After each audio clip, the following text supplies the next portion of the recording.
Hello everyone, hi! Hello, welcome in. How are we all doing today? Hello. Congrats Lenny on snagging the first today. Nice work, thank you. And thank you for our bunny check-ins. We have Lenny checking in, Knocked, Ulti, and Jackie. How y'all doing? Hi Jackie. Hi thick lady, how you doing? Welcome back. Hello. How we doing? How's everyone's weekend been?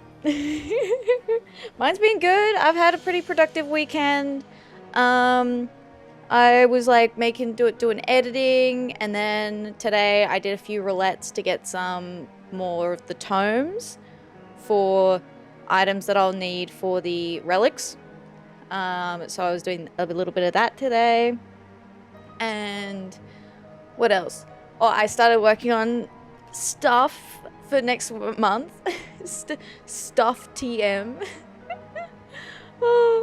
And then yeah, I'm excited. The stuff for Friday did ship in time, so that's shipped now, so I should get everything that we need for Friday next week, or this coming Friday, the 18th of April.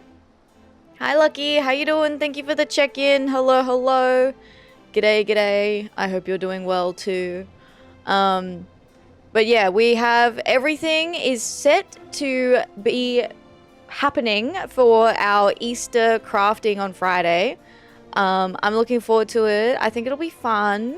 So essentially what we're doing is I'm making little Easter crafts for subscribers. So it'll basically it'll be a craft kind of like per subscriber. I will ship them out if you want it. If you're a subscriber and you've had one done and you want it shipped out to you, I will do that. It is obviously optional. Otherwise, I'll put up it as decoration in my room. Have like one of those, you know how people have those like cute settings that are like stream related stuff? I don't know, it's like their stream like display. I kind of want that, because I was thinking about it and I was like, oh, I could put like this, like when we finish the snake, I could have like the snake in there. I've got like that little mini I painted with Lucky. I've got, what else? I've got like that, okay. So Lucky and I painted like little ghosties together, right? And in our defense, we'd had a few bevies at the time, and mine came out like, but I still have it, and I'm thinking, what if I like had another go? What if I took the base and go, all right, lessons learned, let's try this again. Let's try this a little different. Let's see if we can make this work a bit better. Because I wouldn't mind trying to do that. I kind of have like a bit of a vision now, so I feel like that could be fun to do at some point. So I've kept that, and then like that'd go in like a display too. So yeah, that's the plan basically. In summary, in summary, there it is Easter themed crafts. But basically, for anyone who doesn't know, for each subscriber, I'm gonna make a little thing. You get to choose what colors. So I've been saying choose between like 2 to 6 colors. And then I will try my best to match the colors as best I can. I did get some more, I'm painting, right? So I did get some more colors, like more acrylic paints, to try and like cover a broader spectrum of like range for what I'll be able to do. Because I realized when I was looking through my paints, I'm like, oh, like I could get through maybe like 80% of the different colors. But there are some like key colors that I'm missing that could make it a problem. So I was like, you know what, I may as well order paints. And then at the same time, I ordered more crafts for us to do on stream. I fucked up. I fucked up. But it is what it is. And then, yeah. So that's happening next week. Well, this Friday. Next week, I mean, if my brain's like next week is Monday, but it's like, I guess like next stream cycle with like Friday being the first day. I'm also going to be starting very early. Hi, Saf. How you doing? Hello, hello. Yeah, so I'm going to start early, and then we'll go for as long as it takes, basically. Probably up to probably around my normal finish time, which means it could still be like a 10-hour stream. So up to 10 hours. up to a 10-hour stream. I'm capping it at 10. I feel like that's reasonable. Hi, Cacti. How you doing? Thank you for the check-in. Thank you for collecting another little fluffy bunny. I appreciate that. How you doing? In terms of plan for today, in Final Fantasy, we'll start off with a few Levequests, because we just got to make sure we don't cap those out, because I have so many to get through. I realized I was doing the math, right? Hi, Jared. How you doing? Hello, hello. Hey, yo. Yeah, I was doing the math, right? And the Levequests, right? So for just Carpenter, right? So only for Carpenter, only the large scale leaves requires 150 leave allowances. Just for like Carpenter. That's it. So,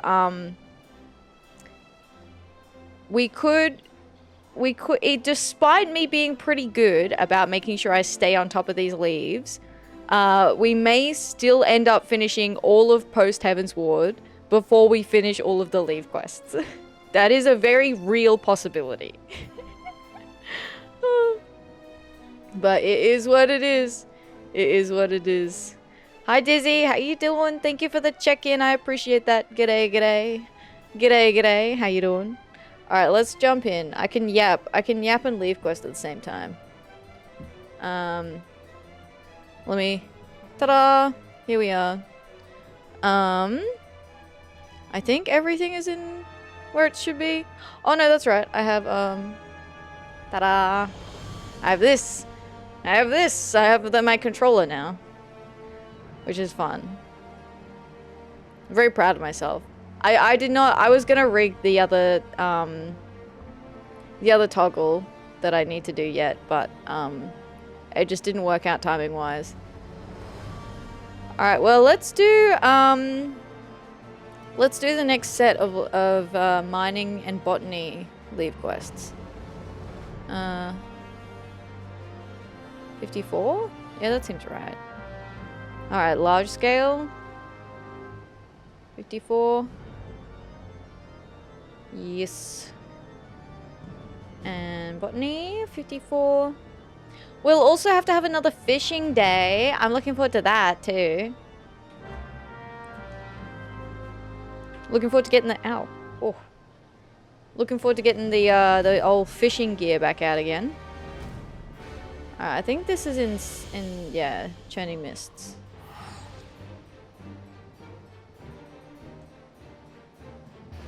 So, lots to do still in Heaven's Ward. It feels deceptive, right? Because it feels like we're so close to the end of, like, in quotations, the end of Heaven's Ward. But that's still only, like, the base MSQ. And then there's kind of, like, 2 rounds of post-MSQ in Heaven's Ward, so... Alright, what are we doing first? Let's have a look. So what's this? Chewed up and snuffed out. That is botany. Yeah, the little fishy mode. Yeah. Alright. Oh, wait. Chewed up and snuffed out. Trackers may be able to distinguish between the footprints of beasts and deduce their movements, but it is said that our master of botany can surmise when and where the minions of the horde have last fed. We have need of one who can gather the Dravanians' chewed remnants for him, so he can decipher their movements, and help us determine where next to dispatch our knights. That feels like a very specific skill. You know what I mean? It's like... That's like subject matter expert. 3, actually? Always 3 patches devoted to finishing up the story. Oh, then 2 others to set up the next X-Pack. Only Endwalker has bucked the trend. Oh, okay. Oh, interesting. I guess because it tricked me because the spreadsheet that I've got, the ARR post quests were all linked in like one spot. And then Heaven's Ward, the post Heaven's Ward quests are in 2 pages instead of 1. But to be honest, I haven't checked to see if that's the same for any of the other X-Backs. Because like if you go in here, to main scenario, right? So we've got 7th Umbral Era, which is the main ARR. There's 7th Astral Era, which is post ARR. Heaven's Ward main scenario quests. Dragon Song main scenario quests. And then post Dragon Song main scenario quests. And then the others are like Stormblood, post Stormblood, Shadowbringers, post Shadowbringers, post Shadowbringers. It's post Shadowbringers 2. And then Endwalker, and then post Endwalker. So. But yeah, the Dragon Song and then post Dragon Song is, I guess, what I mean instead. AR different, because at the time the entire team was flying by the seat of their pants and crunching out of their mind. Yes. Yes, that is true. That is very true. Hoping for the best that they could save the game. I'm glad they did. I'm glad they did, like, kind of get it together now. Because I really enjoy playing this, so. Who knows where I'd be if I didn't have Final Fantasy. Because if there was no Final Fantasy 14, right, there would be no Atheria Starbringer. There would be no Atheria the VTuber.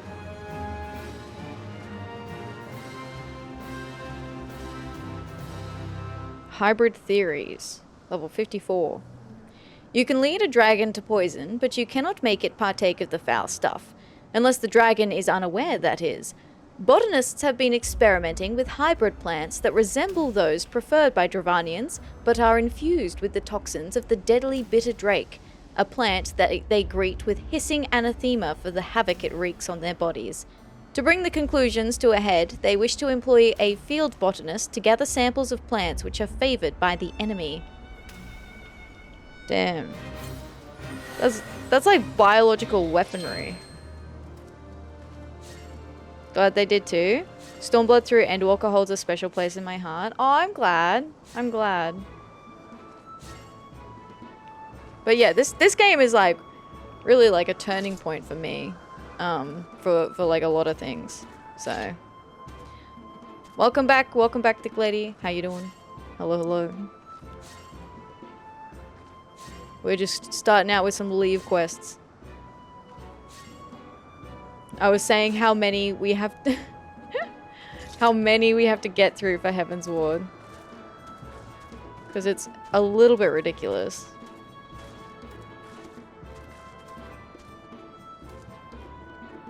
But we'll get there. At least it's only Heaven's Ward that has the large leaves. I'm glad they didn't bring that back. Whoo-wee.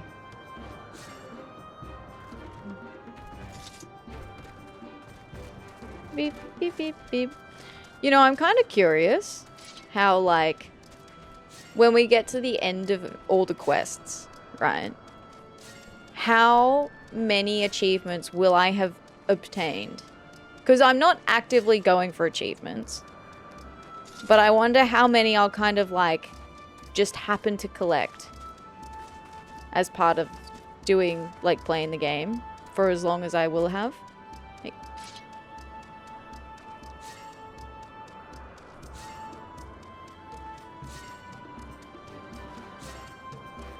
69, 420. Nice. Nice. How many achievements are there even? Does it tell you? Gives me how many points I've got. Recommended achievements. That's fun.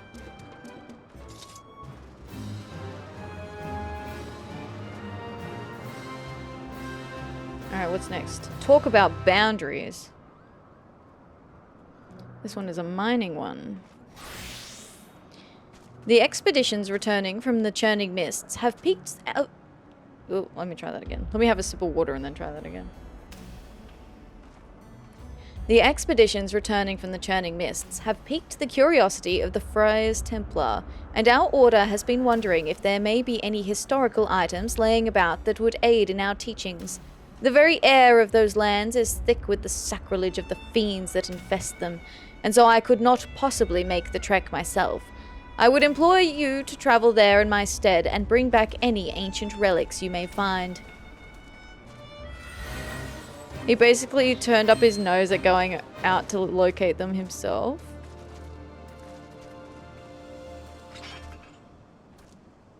It doesn't tell you how many there are, but just by story alone, you should reach close to 9,000.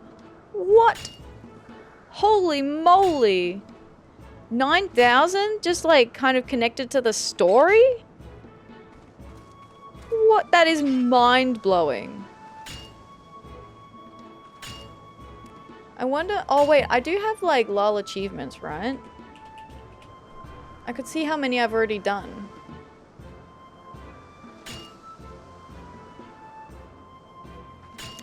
Progress. I have 2,440. Or is that all... Is that just battle? Oh, that's just... Oh, no. Category all? It's over 9,000. It says... In LOL achievements, it's got achievements total as 6,435.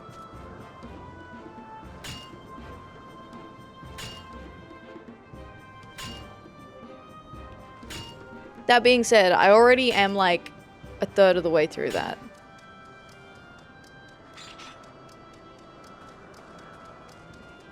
Hi Dragid, how you doing? Welcome in. Hello, hello. Like, I have quite a few already.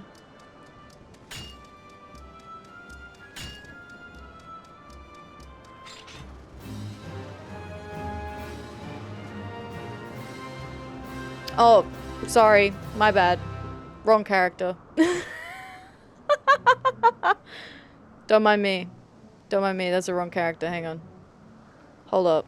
I thought that sounded odd. Okay, no. Let's try that again. Alright.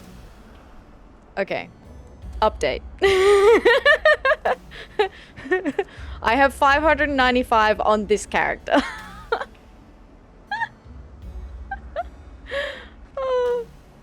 Less than 1 month until the Japan trip. Oh, that's so exciting, Dragon. That's super cool. History needs some revisions. A Temple Knight expedition recently returned the sackful of curious items from the land of the dragons. As custodians of the church's sacred history, the Friars Templar would also like to scrutinize these relics of the past. After all, we must ensure our modern teachings hold no inconsistencies. The Knights will not send out another exploratory mission for some time, so mayhap we could enlist your services to record what you find. Gotcha, bozo bun, right? Hi Neri, how you doing? There's your 200th bun, congratulations. Congratulations on passing go and collecting 200.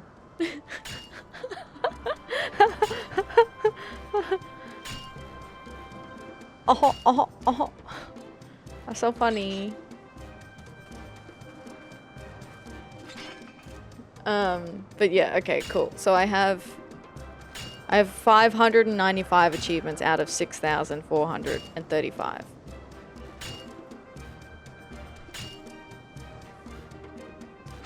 So that's still good. All right. Yeah, I was looking at the other one. I'm like, that doesn't sound right. I didn't even realize I was logged in with that character. I haven't looked at that in ages. Tidying up and lurking. Nice. Nice. Thank you for the lurk. I appreciate it.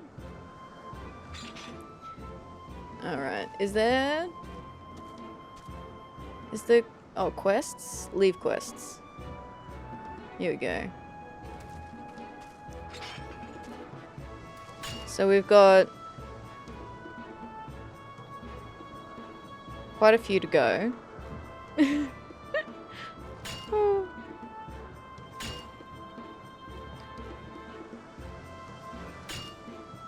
Damn. Since you're also doing Levequests and Disciple of Hand and Land, I think my estimation is close. I agree. I agree. I think I will end up with, like, most of the achievements by the time we get there. Because also, like, for example, even with things like PvP, right? So it's not part of the story, but I do PvP because if there's a mount in the PvP series, I'll try for the mount. Like, I'll do the series until I get the mount, and then I'm like, cool, I'm done now. Which I do need to do for this series currently. I keep not doing it.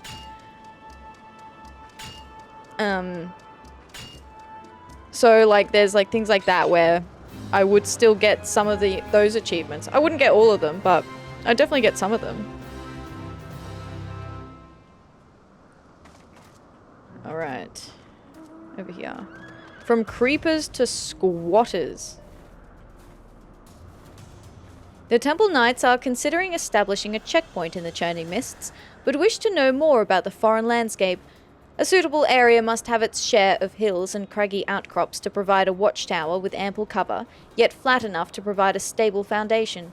The congregation seeks to commission one capable of conducting a geological survey and bringing soil samples for use in drafting new maps. Sure.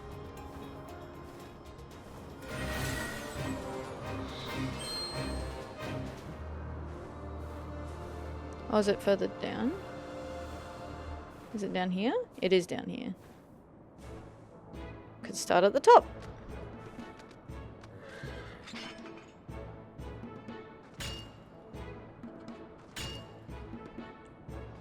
And then once we do every quest, I literally heard Saf in my head being like, haha, doo-doo.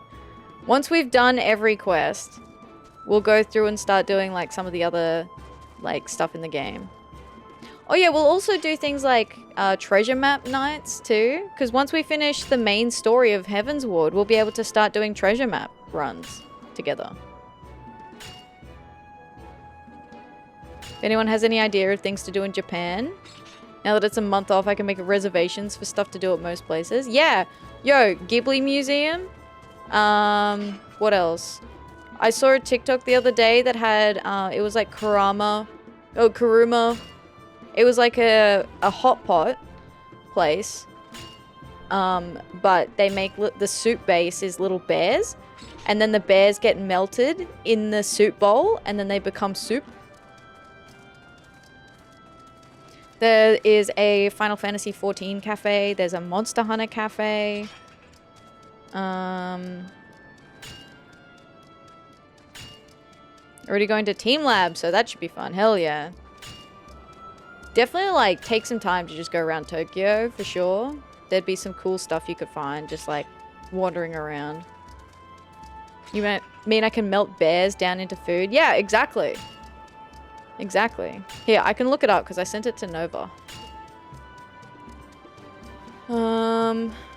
It is called Teddy Bear Hot Pot in Shibuya, which is in Tokyo.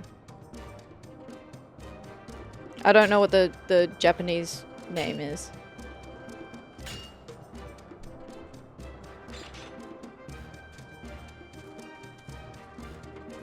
Tokyo Skytree? Ooh.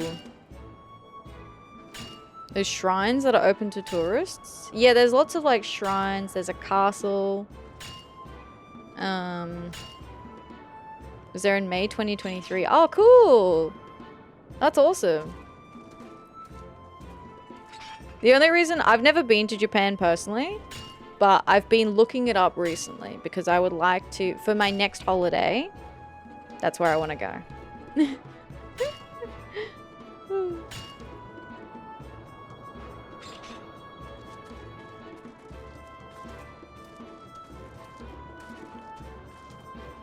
Also, I know so many people who've been.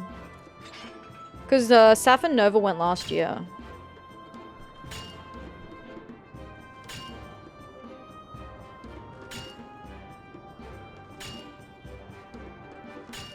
Oh, done. That was a big one.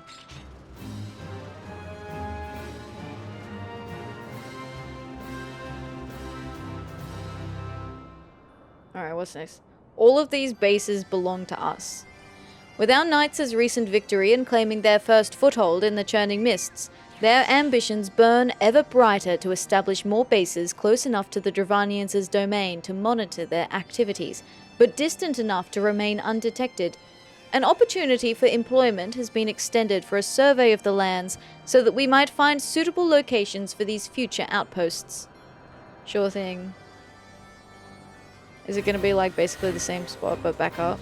Yo, the one I just did was not even the large version. This one's the large version. As an old Warcraft 3 reference? Oh, all of these bases belong to us? I thought it sounded familiar. I didn't know what from though.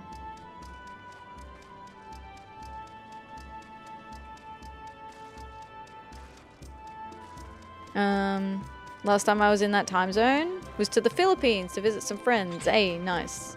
Nice, nice. Well, almost same time zone. Yeah, yeah. Whatever you do, don't pull... Oh, yeah, God, no. Absolutely not. Well, not even just him. There's, like... those other guys. I'm not even gonna say their names. But you know who I'm talking about. The guy who's currently in South Korea. God, I hope he goes to jail. Finally see some consequences for his actions. The kick dudes, yeah, exactly. Exactly. And then there's one in the Philippines at the moment as well. Ridiculous. It's so awful when people just go overseas and then just are like an absolute menace. It's like, what? Why? Like, don't you want to enjoy your time there? Don't you want to, like, engage with, like, the place that you're traveling to? Or would I ever go anywhere? To be a piece of shit? Oh, yeah, 100%, yeah. Yeah, I don't get the mentality either.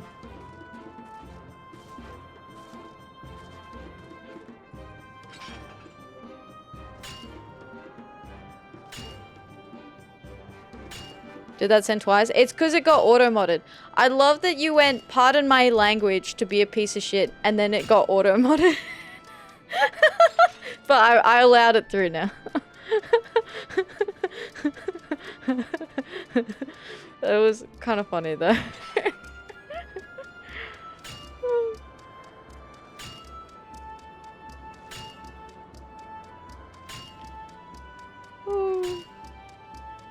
Oh, I know, I know. Yeah. But yeah, I've always wanted to go to Japan. I studied Japanese when I was in school, but I would never had the opportunity to go while I was studying.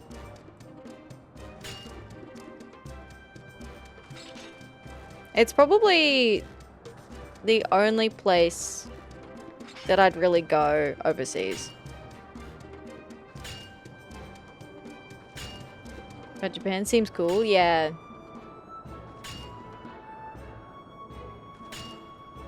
Yeah, but I will go. I will go one day. One day it will happen. I'm patient. I can wait. I'd visit friends in New Zealand too if I had the chance. Hell yeah. New Zealand's great too. I went when I was very little with my parents. But it's probably actually, you know what? I'd go to New Zealand. Because I'd love to do like the Shire tour.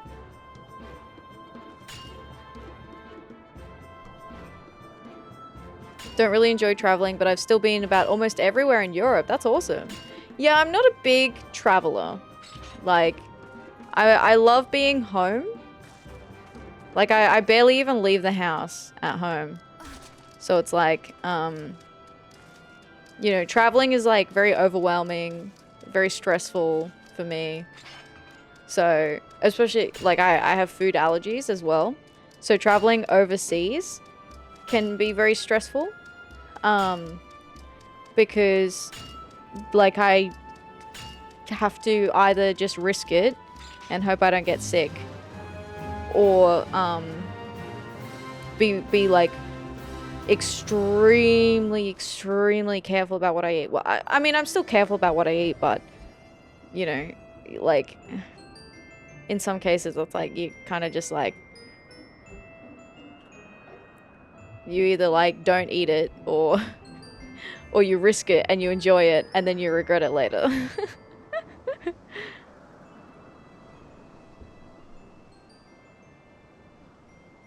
Always down to meet up with friends if they'd welcome the visit. Yeah, exactly, exactly. If I'm flying out, it'd not be for a day trip. Oh god, no. No, no, no. You want to make the most of it. Okay, what's this one? Your mother is medicine and your father is the wild. Huh? An expedition to the Churning Mists has proven fruitful, yielding samples of plants which look strikingly similar to those mentioned in ancient texts of my trade. The thought of lost remedies recreated fills me with excitement, yet the prospect of traversing the Dravanian homelands fills me with dread. I look to employ a true pioneer in botany, who would know the sort of plants that may produce medicinal properties and bring them forth to me. You gotta... Out of curiosity, what's your food allergy to? It's to wheat flour. So, like, wheat. And gluten. So, unfortunately, very common. Quite annoying to be on planes. Yeah. I mean, at the best of times, they're not very comfortable. Like, I'm small.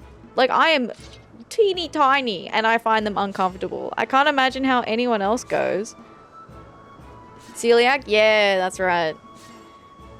That's right. Fortunately, it's not, like, super sensitive. Like, I don't need to go to hospital or anything if I were to eat it. It would be a problem if I was, like, if I ate a lot of it, or very frequently, then it would become a problem. But, like, I don't have a problem, really, with, like, cross-contamination, for example. So, I am quite lucky in that regard. But I did go to China, and that was kind of stressful. I actually lost a lot of weight because I was mainly just eating rice because I was like, I couldn't tell what else I could eat.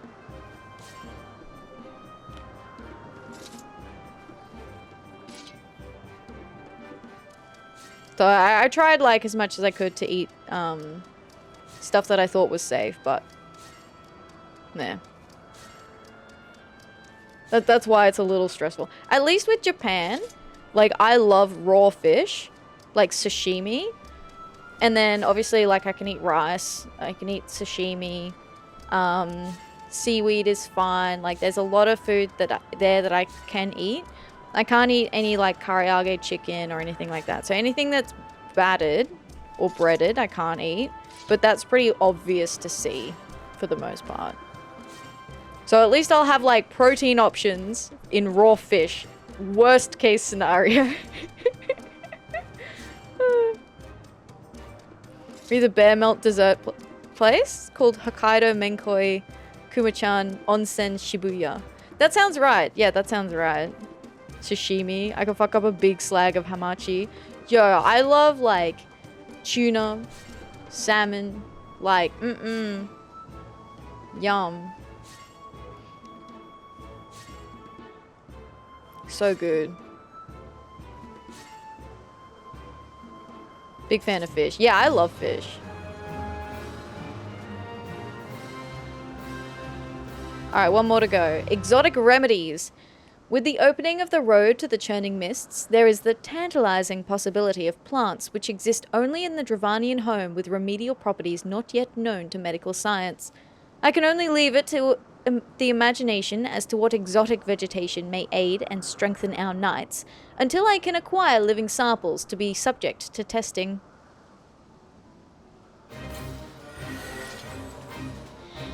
Alright.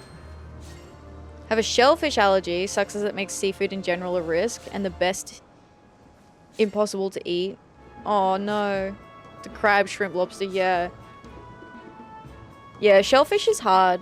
Because I feel like it's also, like, one of those common, like, may contain shellfish. Like, I feel like I often see that on the ingredients labels when I'm checking the back of them.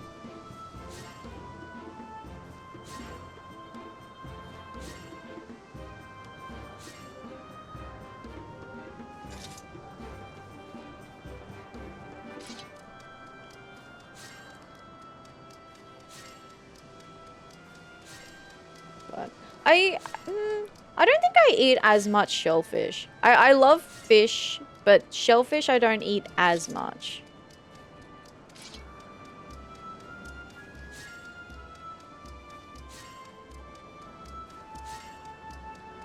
Tell you what though, I love a good like tom yum soup though. Have a friend with a shellfish allergy and he can't have any hint of shellfish, otherwise he bloats up like a blueberry, like the blueberry girl from Willy Wonka, except instead of being funny, it's fatal. Yeah, that's so awful. Oh yeah, that would be anxiety inducing. That would be very stressful. Eating out when you've got like that kind of an allergy, stressful. People sometimes ask me, they're like, yo, why do you go to the same places to eat and order the same dish all the time? And I'm like, because I know it's safe. Right? Like I know what I'm getting. And I know that it's gonna be fine. Also, I enjoy it.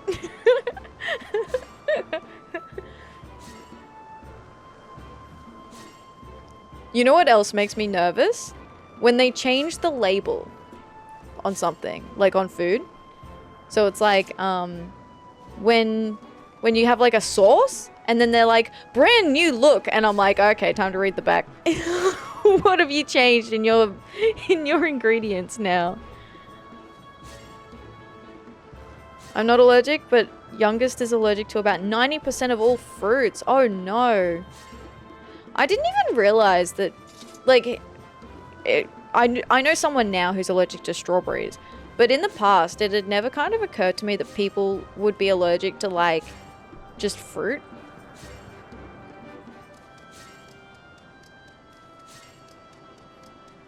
Brand new taste often means lower quality bits. Yeah, 100%. We had to cut back on production costs. Or 30% more is often not actually. That feels misleading, though. Right? Or is it like, or is it where they do like 30% more beef and it's like, okay, it's 20% more beef, but they've overall reduced the amount of product by like X percent, so that then technically it has 30% more beef than it would have before in like, yeah, I don't know, maybe my math's not mathin'. Never mind, I shouldn't attempt math. Unless it's the US and it's 30% more sugar, I'd believe that. True. Alright, we did it. We can head back to Foundation. And I can tick these off my spreadsheet. Argued as part of the branding and not actually a claim of 30% more product, which is stupid. I don't know. In Australia, we have, what's called like the concept of mere puffery. So when you make an advertising claim that's mere puffery, it could be something like, this is the best product on Earth and in outer space. Because it's like such an outrageous claim that people wouldn't reasonably believe it to be actually true. So it's like advertising puffery because they're puffing up how good their product is. But I wouldn't say like that saying something has 30% more than it did before would be mere puffery, because I feel like it would be reasonable for a consumer to expect that that would actually contain 30% more. You're right, it is misleading. Yeah. What did I walk into? Hi, Scry, welcome. I'm ranting. I'm ranting about misleading advertising. You know, the usual. I enjoy the phrasing of that law. Yeah. Fun fact. So it came out with... So how it came about, I think it was called like the smoke ball advertisement. So there was some advertisements. I don't know if it was in Australia or in the UK actually, because our law comes from the UK. But it was either in Australia or the UK because it's really old. And essentially there was like this smoke ball company came out making these claims that their product would reduce the risk of getting a cold. I think maybe even they claimed that it would prevent getting a cold, or that it would like reduce it by the risk of getting it by a certain amount. I think it actually claimed that it would prevent you from getting a cold. So then all these people went and bought their products, and then they got, you know, sick. And then they brought a claim against the company that made the advertising claims that people wouldn't get sick. I can't remember exactly what their statement was. But I can't even remember if they resolved that it was mere puffery or that it wasn't mere puffery. I feel like it was not mere puffery, so something like that. I don't know. Just some random fun facts for you today.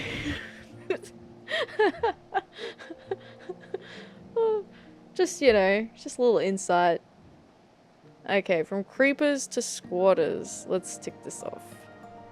Done. Companies still find loopholes though? Oh, for sure, yeah. For sure. Talk about boundaries. I mean, companies still do the wrong thing. Right? Because it's like, sometimes they just hope that they get away with it. You know? Just because there's a law against it doesn't mean it doesn't happen. Oh, here, this one. Oh. Chewed up and snuffed out, that one. All of these bases belong to us. Done. And history needs some revisions. Exotic remedies. And hybrid theories. Done. Woohoo! Ta-da! In theory, would you get in trouble if you claimed you were the best bunny streamer on all of Twitch? Nah, mere puffery. Puffery. Or maybe it's facts. Maybe it's facts.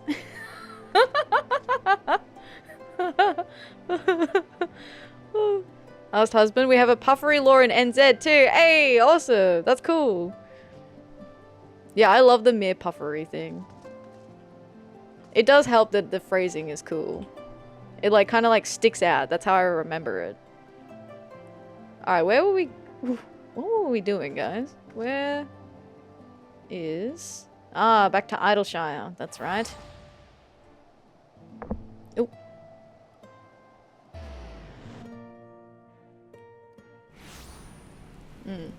But yeah, there's like some interesting things. There's also like... Defamation's also like an interesting thing.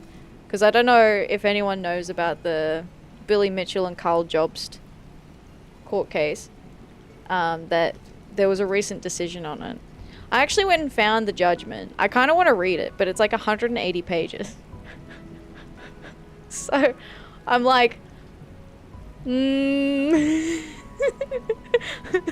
I was like... It's one of those things where I was in two minds. I was like... Would it be one of those fun, like, unusual, random things for us to do, like, on stream? Where I go through the judgment? Because it sounds like there's... I mean...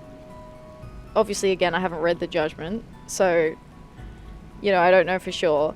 But Carl's claiming that the judge was biased against him. Except, from what I've heard, it seems pretty... Like, it seems like the ruling was actually pretty fair. Can just imagine a Victorian gentleman talking about mere puffery. The misrepresentation of what the lawsuit was actually about has a lot of people feeling betrayed. Yeah, I agree. I also, so I've watched Carl's videos. I like Carl's videos. But I can kind of see where people are coming from with that, because I also didn't really catch that either. So what kind of annoyed, what disappointed me with Carl is that he came out afterwards when people were getting upset and saying, you know, you misled us. He sort of said, oh, but here in this video, he said, I couldn't talk about the Apollo Legend stuff because, it could affect my lawsuit. It could be detrimental to my lawsuit. Okay, so that's the first thing. Except he still kept talking about the lawsuit in general, and he made some scathing remarks about Billy Mitchell, and he really like sort of gave people the impression that he was talking about the lawsuit, except he left out some very important information. So that's the first thing. So he's saying I couldn't talk about it because it would be detrimental, except the fact that he did keep talking about his lawsuit was in fact detrimental, and he received aggravated damages because he kept talking about the lawsuit, and he kept sort of saying how, you know, shit Billy Mitchell was, right? The second thing is that Carl, after the judgment came out, he said, oh, actually, I gave Billy the opportunity to tell you what the lawsuit was about in one of my videos. Here's the link. And I went, that's weird. I don't remember that. So I went back and I re-watched the video recently. And it was a video of Billy Mitchell getting questioned at like a gaming panel about this lawsuit. And Billy stands up and he goes, it's not about video. Oh, sorry. Yeah, so Billy's sort of saying it's not about video games. It was about this Apollo Legends stuff, blah, blah, blah. So yes, technically that was in the video. However, what I find disingenuous about what Carl's saying is that he spent nearly 4 minutes prior to this discrediting Mitchell and being like, Mitchell's a liar, you can't trust anything he says, you know, he's always spouting lies, and really like hammering that home. Plays something that's actually true that Billy Mitchell is saying, and then follows that up with being like, oh, he says it's not about video games. Well, actually, if you look at the first page of his lawsuit, he mentions video games 3 times, so it is about video games. So his whole argument about saying that he let Billy Mitchell speak his piece is not really true, because it was shrouded in a lot of like smoke and mirrors. And I was really disappointed by that. I was just really disappointed. Like, I don't like Billy Mitchell, right? But if someone made those statements that Carl made about Mitchell, about me, I would probably want to sue too. Like, that's an awful thing to say about someone. I heard about it, mostly in tweets about one of the dudes. It was one of the dumbest fuckers on earth. I think it was Carl Jobs who said the lawyers are stupid, and he ignored his lawyer telling him to shut the fuck up and quit shooting himself. Yeah, in the dick. Yeah, exactly. So if you're ever in a lawsuit, you shut the fuck up about it. Like, do not talk about it. Because anything that you say publicly about the lawsuit can be used as part of the lawsuit. And the judge did that. The judge said, hey, you've made 23 videos about this guy. You're going on interviews saying that you're going to slay the Billy Mitchell dragon. You're telling everyone that you're going to win the lawsuit. You know, you're being kind of a prick, TBH, right? And I think it's fair that you get aggravated damages. Like, yeah. Yeah. The other thing that, and I think this comes down to a fundamental misunderstanding by Carl. So, and it is kind of, I could see maybe from Carl's perspective that this could be kind of splitting hairs a little bit. But, Carl's saying, oh, well, I retracted the statement. And then, so the statement was obviously, Carl said, hi Diaz, how you doing? Hello, hello. So Carl said that Billy Mitchell, you know, contributed to the ending of, you know, Apollo Legends Live, right? That was what Carl said, right? And then later, and then people told Carl that's not true. Apollo never had to pay Billy Mitchell any money, whatever, right? So then, like 6 months later, Carl, quote unquote, retracts the statement that Apollo Legend had to pay Billy Mitchell money. He did not retract the rest of the statement. He only retracted that part of the statement, meaning that he never retracted the defamatory part of the statement, or he never retracted the harmful part of the statement, right? Being the conclusion. So, yeah, I don't know. Kind of disappointed with Carl right now. But I do want to read the judgment though. So, to kind of like get a better picture of it. I heard that a lot of people that donated to help cover legal fees are going to try to sue Carl for those funds back. Not sure if that's true, just what I've heard. Yeah, I think... I don't know if... It's hard, right? Because Carl he was misleading, right? He was a little bit misleading. And he did make statements in the fundraising along the lines of, I will win, and when I win, you know, I'll pay you back. So it kind of led people to believe that this was really cut and dry. And I can fully understand why people are upset, for sure. Like, definitely. Do I think that suing him for it is the best next step? Probably not, no. I don't think that, because he's already in debt, right? So he's already up for the 400,000 from the judgment, plus his own legal fees, like the balance of his own legal fees, because the funding didn't cover all of those. And then he also is up for Billy Mitchell's legal fees. So he could be up for like $1 million plus.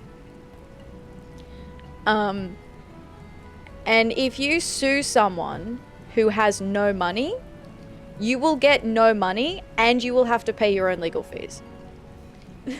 So I don't see that being the best idea, personally. That's just my thing. I mean, people can do what they want, right? It's a free market. But I don't think it would be a good outcome.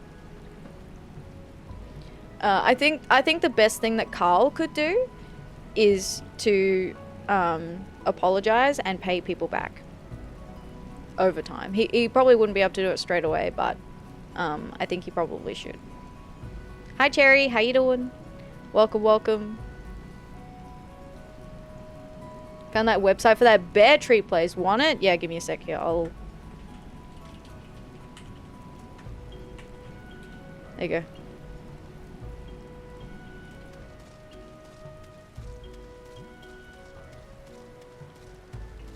Anyway.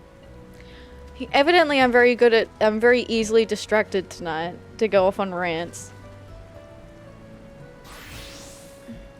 Doing good? That's good, I'm glad.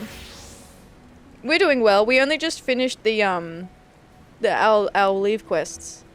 And then I've been ranting. Oh my god, they're so cute. Aren't they adorable? Oh. Yeah, I really want to go there. Look at how cute they are. It looks... My mouth's watering. That looks so tasty. Yum. Alright, so... I think... This is level 58 still. So, we'll do main story now. Of all the luck, one of my golems was not receptive to the password and tried to pummel me bloody. Thankfully, I managed to dance clear of its fists and strike it down. That's unfortunate, Alphino. Bears for the slaughter. Bears for the slaughter. They're just having a hot bath.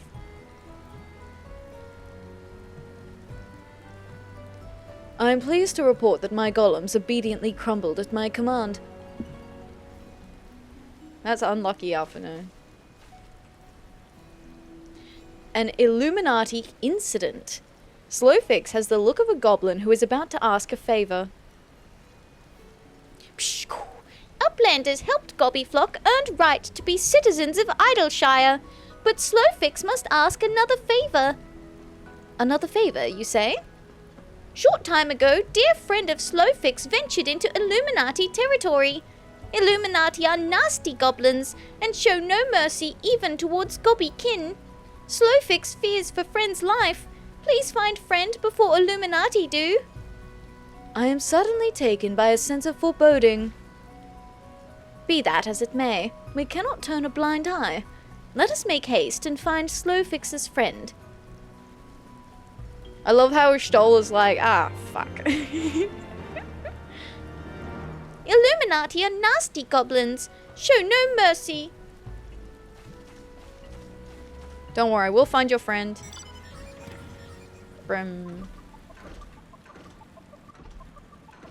Take care of laundry. Hey, nice. Nice. I was very good today. I finally moved my laundry off the kitchen table. Good job, me. Round of applause, me.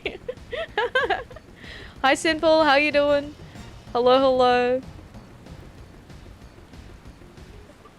Welcome in.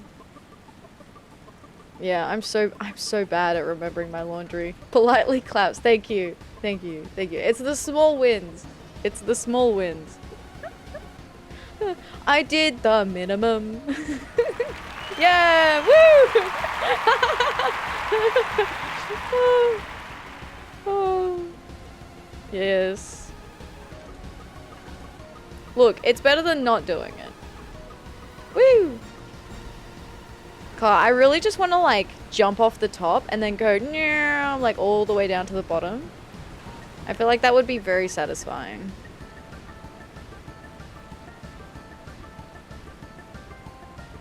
Incidentally, I also recently did some laundry. Putting off for a really long time. Nice! You did it! Good job! Good job. Hey, thank you for the bits, Dragon. I appreciate that. Thank you. Woohoo! Oh. Where am I going? Okay.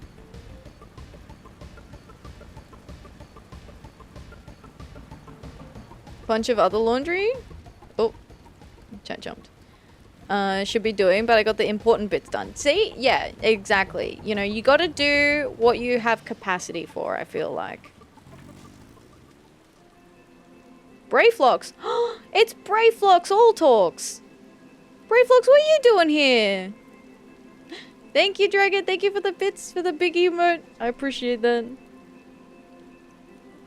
Hi, Brayflocks.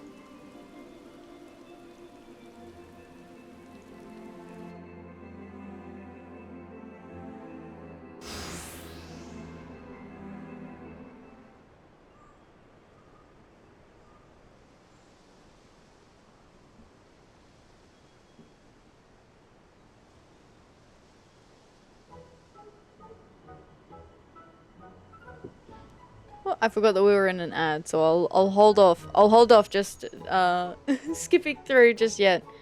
Oh, my thing's thing. I'll take a sip of tea though. I think my tea's gone cold though. I need to get my my flask out again, because it was really good when I was putting hot water into the flask, and then I could just have like extra tea top-ups whenever I wanted during stream. It was very convenient. I actually don't know who Ponto is. Oh, that's funny. Sometimes I'll get like random emotes, because sometimes if I'm on like the homepage of Twitch, or if I'm on someone else's profile and they've got, you know how you can do, or maybe you don't, but people can make recommended streamers show up on their profile, and if you're on someone's profile and it's displaying a recommended stream, it'll kind of like trigger you as being like in their chat. So sometimes you'll get gift subs for random channels that you've never interacted with before, just because like you'll have passively kind of passed through their chat at some point, either from the homepage or via a profile. So I get some random ones sometimes. Used to set up stream to host specific people if I wasn't streaming myself. Yeah. So they used to have that, the hosting thing. And then they got rid of hosting. So they deleted the host option. So now instead of hosting, you have recommended streamers. Which I think I prefer the recommended. Because I can just set kind of my, like, basically who I want to show up on my homepage when I'm not live. So I can set up like all my friends basically. And then I can put them in a certain order, so I kind of know how often they stream or whatnot. So I can put them in an order that it'll kind of like tick over, so that like it'll be one and then the next one will go live and then it'll like tick over and like swap to their stream or something. So yeah. I guess, like, the hosting thing was kind of weird because it would give you notifications when someone hosted your stream. But if people were hosting just, like, because they wanted to support you, it could be probably a bit annoying if you had, like, a lot of people doing that, I guess. Or, I don't know if it... Because it was kind of weird the way hosting worked, because the hosting, you'd still be on the original person's channel. So I wonder if it kind of split the chat and then made it confusing for people who were on the original person's page in a hosted stream and not in the actual... on the original, like, profile, watching the hosted stream instead of being, like, in the actual stream. I don't know if that makes sense. Alright, we're back from ads. I'll keep going. Psh, goodly Uplander! Long time no eye catch. What is bringing Uplander here? Does Uplander have lusty eyes for junk of Brayflox? Uplander must not be touching junk of Brayflox. Brayflox is finding junk first. Brayflox, I literally helped the Company of Heroes. I don't want to touch your junk, okay? Interesting. Haven't streamed in so long. If I ever got back into it, it'd be pretty different, I bet. Oh, yeah, for sure. 100%. Because I streamed under a different name previously. Just, like, as a here and there, like, a few times. Not anything crazy. Back in, like, 2018? And even before that in I want to say, like, 2016, 2017. But I didn't stick with it. And it was very different back then to the way it is now. Laundry finished. Nice work. Nice work. Good. I knew I recognized that voice. Greetings, Brayflox. It has been a while. Forgive us for interrupting your work, but Captain Wisecat gave me to understand that you are marked by the Illuminati. This happens to be Illuminati-held territory. Is it wise to be here? Pshaw! Brayflox eat Illuminati for sun-upses. Oh, you're about to have your chance, Brayflox. Psh! Who eats who for sun-upses? Quick things. Wah! Brayflox all talks. Unwise you are to come here after dirty taking secret knowings of cheese make from Illuminati. Brayflox did no unright. Cheese recipe is gobby birthright. Save tongue flaps for trading in death pit. Oh my god, he's got the cheat. We fought one of these things when we did Brayflox hard.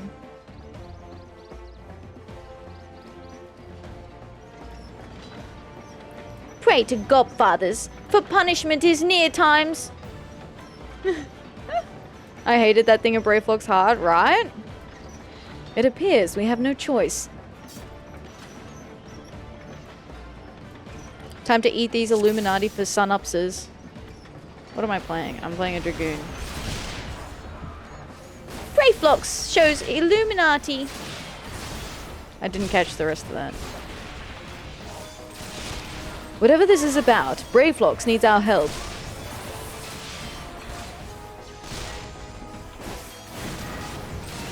Ow.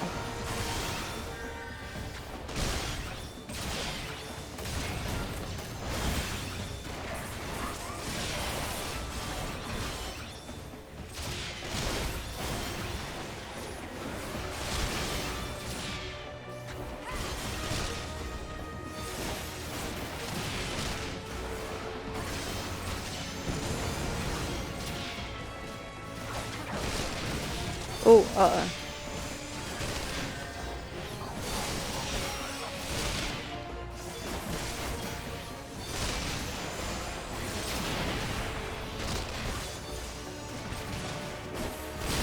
Now seems as good a time as any. What's... I shall invoke a spell. Hey, what kind of spell you invoking, Ishtola? Pray keep the enemy at bay. Oh, shit.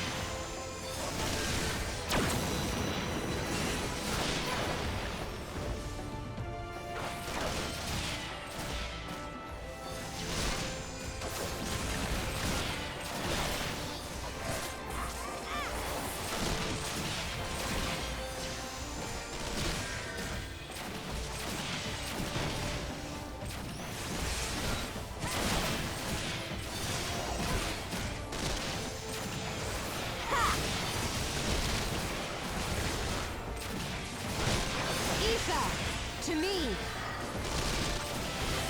Have at you. Oh. Hell yeah. Oh, thanks, Ishtola. It is done. Amazing. How did you learn such a potent spell? Oh, I was sweating there. Ishtola, you're a real one.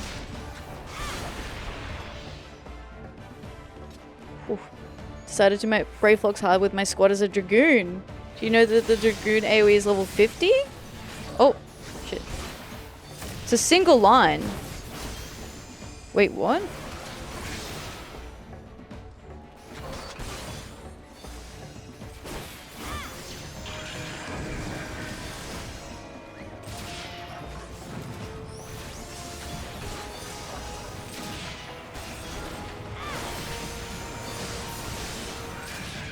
Oh, it's nearby.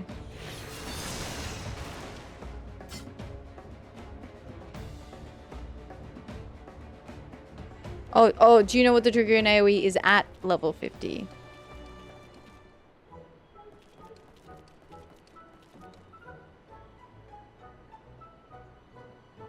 Pshee-hee-hee.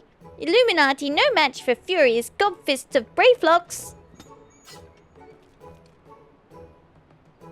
More junk is awaiting Brayflocks muchly. Brayflocks is taking leave of Uplanders. Bye, Brave Flocks. We tried.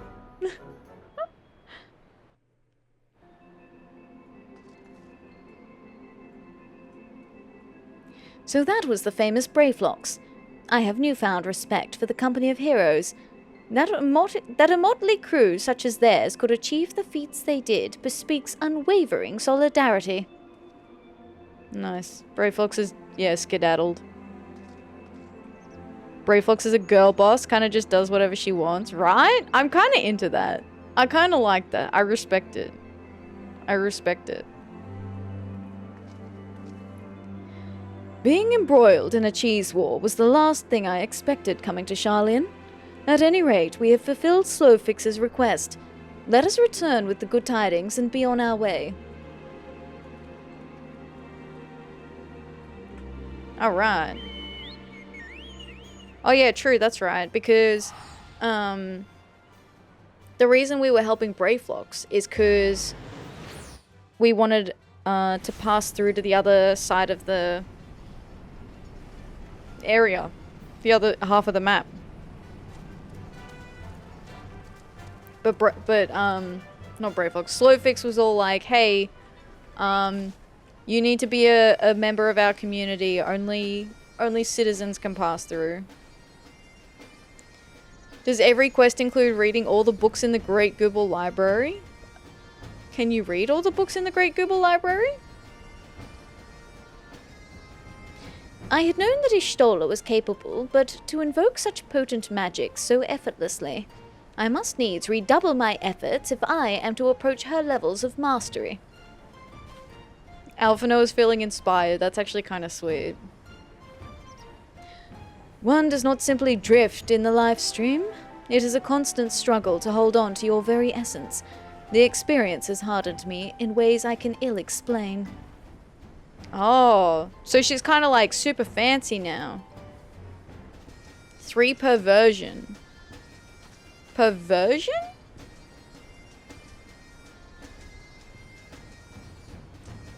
Uplanders are back. Did Uplanders find friend of Slowfix?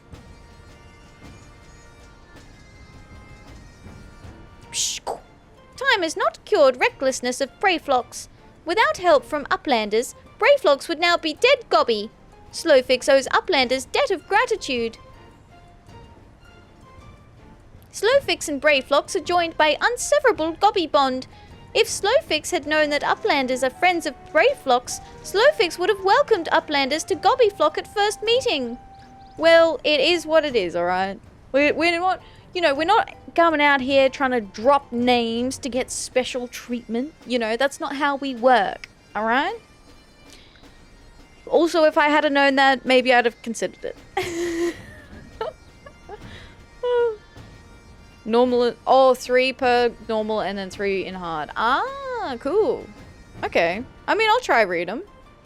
Maybe it has an exploration mode so that we can just run through.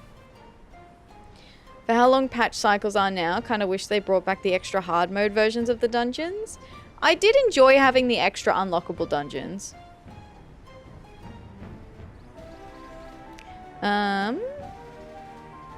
I'll take the machinist arm, I think. Alright, anything new here? Oh yeah, there is. Ebb and Aetherflow. Half 6 is fidgeting.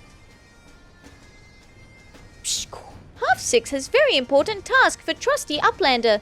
Must be done with fastness. Aetherite of Idyllshire needs of inspection. Maybe needs upkeep too. If gobbies do not take a look and fix little problems, its spinnings may shudder and stop. Or there is a very big boom. But half 6 does not have the right tools. Uplander, there is no time to waste. Half 6 needs Aetherflow distributors. The nearest are in base of Illuminati. Come, raid their store pots. Hell yeah, let's go steal that shit. Yoink. If not, could make an explorer mode by unsyncing it with you. Oh, true, yeah. After you've done it synced? Yeah. That could be good too. Surely they have an explorer mode. I feel like it should be compulsory for them to have an exploration mode for any dungeon that has like extra random text to read. Like in is it Temtara Hard? Where it's got all the journal entries for Edda scattered around it. Like, that's an exploration dungeon. So you can go through and just read them in your own time.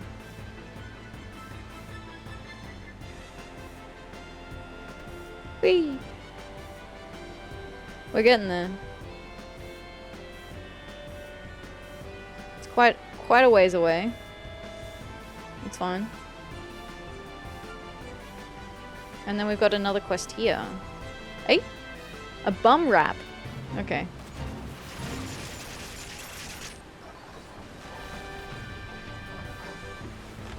Whatever. Wait, level 59. This one should be nearly 60, I think. Yeah. Freaky little diary posts. My favorite is Steel Vigil. I don't think I've read the stuff in Steel Vigil, actually. An anonymous user gifted a tier 1 subscription to Atherian_Hunter. Thank you for the gift sub. I appreciate that. Thank you. Thank you for supporting the stream and gifting a sub.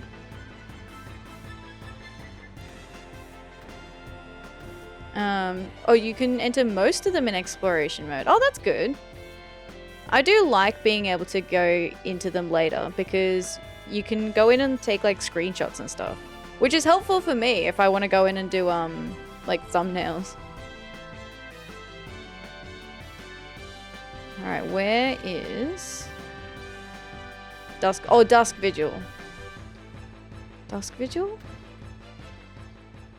Oh, this must be the Illuminati. Oh my god, it's an oven mitt. That's actually kind of sweet though. Their logo is an oven mitt. I guess that's like their glove, right? Their gloves kind of look like oven mitts. Don't mind me. Just scooting on in. Wee woo, wee woo. Looking forward to that craft stream? Yeah, Dragon! You've put your colours down, haven't you? Oh, shit. Have I seen the thing yet? Yeah, I'll take out this one. One with icy soldier zombies. Oh no, I didn't. I didn't read the stuff in there because that one's a Heaven's Ward dungeon. That was the first dungeon we did, but I didn't actually stop and read it. I'll have to do that.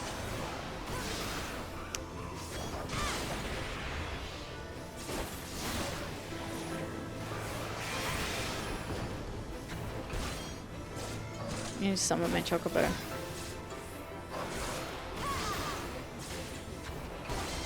Maybe I go up?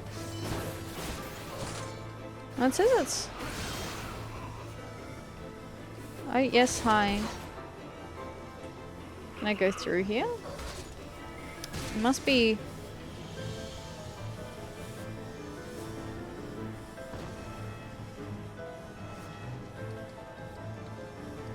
It must go around.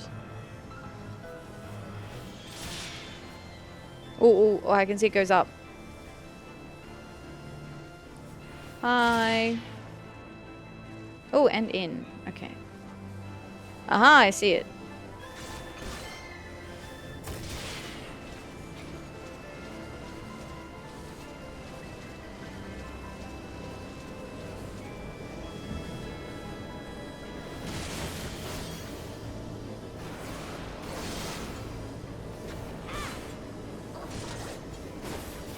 Where's the chocobo? Oh, I didn't summon it. Or maybe it died. Oh dear.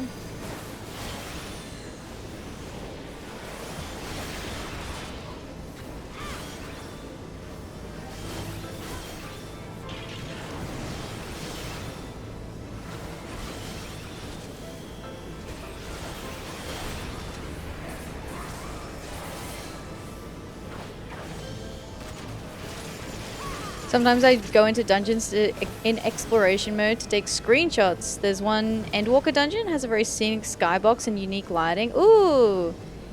Yeah, they're very nice, some of the dungeons. They're very cool. Oh. Nyx is trying to break into my room.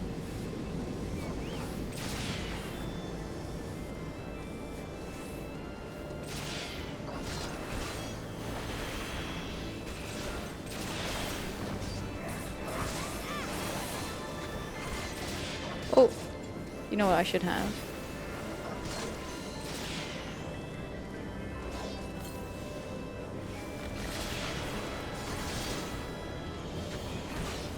Oh no, that's right. I did not stock up. That's fine.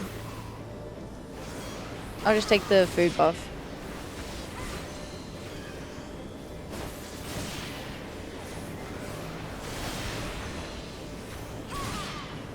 Bonk.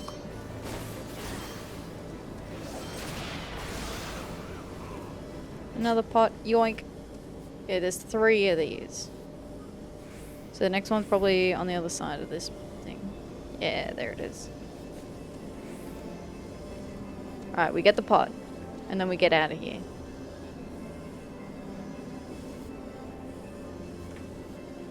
Alright. Run. Run, run, run, run. Can't stay in chat. Sorry. Thanks for the free stuff. Hee hee. Appreciate it. Thank you for your custom. Thanks for your hospitality. 10 out of 10.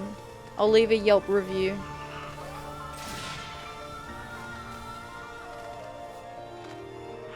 Whee!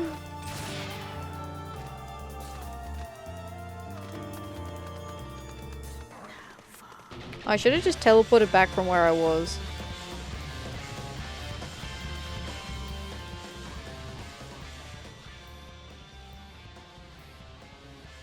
It's fine.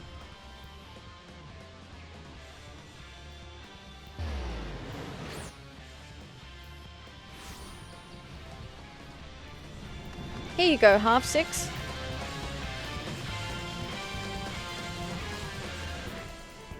Has Uplander found Aetherflow distributors? Aetherflow distributor, a highly complex instrument used to gauge the stability of an aetherite. Thank you, Uplander. With these, half-six can do upkeep. Uplanders of Sharlayan are making aetherites to whirl, using tricksy ancient knowings. If Gobbyflock uses tools and parts left by old Uplanders, then Aetherite of Idyllshire will stay spinning for many, many years. Good on you. You keep it up. Also, another ether attunement. Now, Hole Picks. The Vangob Job. Hole Picks is fretting about the Illuminati. Idyllshire is in great danger, Uplander. Illuminati have unleashed new Vangobs. Walk like gobbies, but whirl and slash and hurt. They patrol around the Architecton now, but will soon come to make slaves of Gobbyflock here. Holpix is begging, Uplander, make scrap metal of 3 Illuminati Vangobs. Don't you fret, Holpix. Illuminati will come for Gobbyflock of Holpix with fighty tool and hurtful Vangobs, but Idyllshire will not be idle before attack. Ask Uplander to strike first for us. Alright.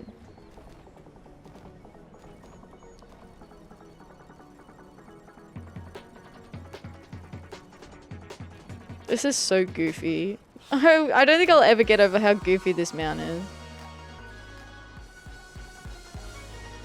Holpix is such a silly name, right? Isn't it? Oh, you know what I did do? I bought myself a little treat. With like in-game gil. I bought myself a new mount. I got this guy. To help me blend in, you know? I'm blending in, guys. I'm not a fan of that rhino. Yeah, that's fair. I just have it because I really like collecting the mounts. But they'll never see. I'm undercover now. They'll never suspect a thing.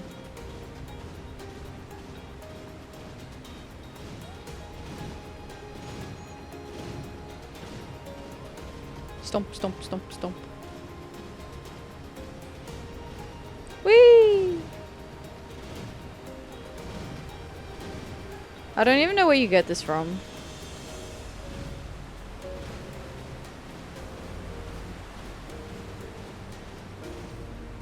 I was just like, you know what? I also got myself some other treats. I got the ribboned parasol fashion accessory because it's cute. And then I got, I think, an emote. Did I get anything else? I don't think so.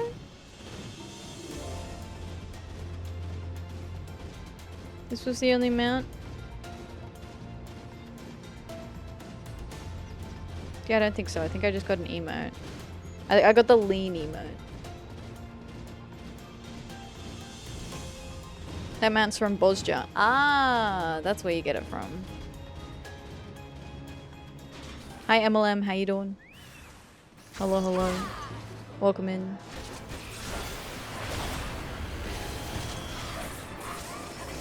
Bonk.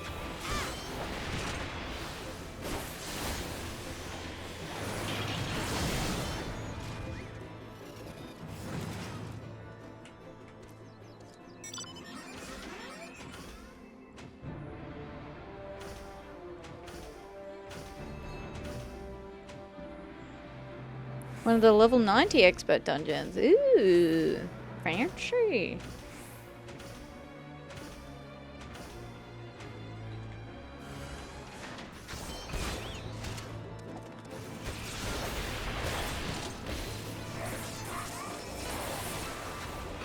Chaos Thrust.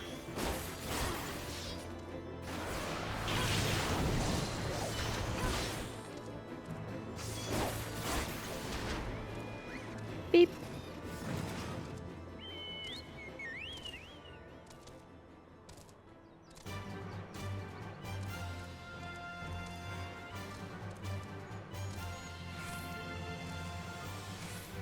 Last one. And then we're heroes. These machines are kind of cool too. Although their really wide shoulders seem like unnecessary. Or are they like counterweights maybe?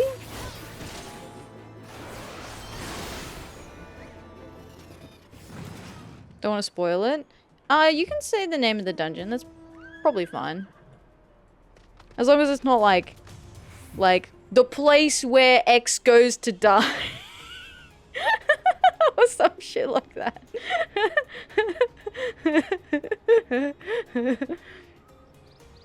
Should be fun. I'll probably even forget the name of it.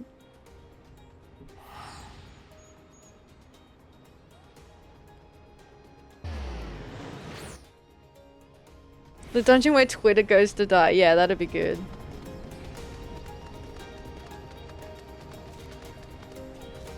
Hi, Holpix. Thank you, Uplander, for helping Idyllshire so muchly. Illuminati are learning how to make Garlean Magitech into pieces and remake them into strong Vangobs. These are great doings. Very terrible, yes, but great. But Illuminati make no room in brain cases for goodness, keep secrets to themselves, use their special knowings to make Gobbykin into slaves. Holpix hopes they will learn Idyllshire's strength and stop trying. So that's probably why it had wide shoulders then, because it's actually Magitech. Hi Vega Man, how you doing? Hello, hello. Welcome in. Alright, before we keep going, there's that one quest back out here. Hello, hello. Welcome in. You're my favorite FF14 streamer. Thank you, thank you. I appreciate that. I appreciate that. Fell Court of Troya. Ooh, that sounds cool.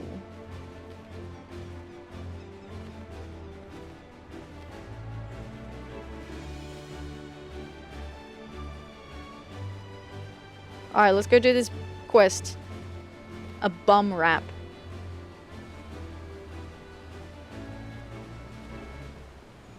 I don't know, maybe... Oh.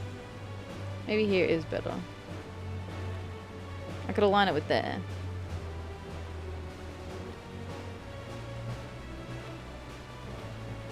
Won't say more? Yeah, that's fair. Arcanist is weird to play? What's weird about Arcanist, Lenny? What are you struggling with?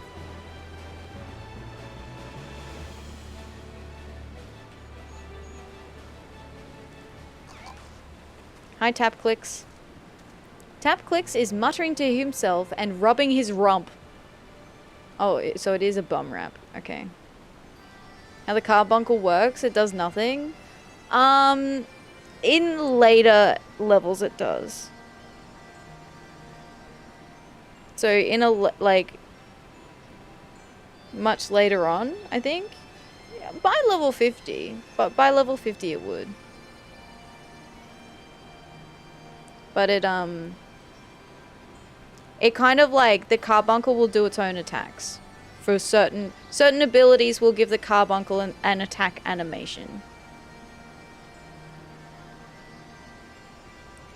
Tapclicks is muttering. Oh yeah, okay, we read that. Shh. Ow! Nasty rattles, attacking poor Tapclicks, biting poor Tapclicks on the bum. Uplander, kill 3. Kill 3 with much fastness. Okay, he's been bit on the bum. Oh my god. Gives you a shield every 60 seconds until level 6 when you can use Ruby Carby. Oh, there you go. Yeah, the shield's very useful. Alright, down here. Rattles, you say? Rattles? Hey, it's rattling time.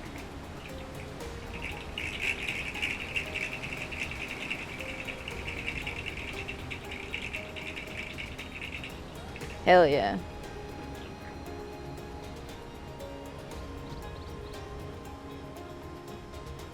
Beep, beep, beep.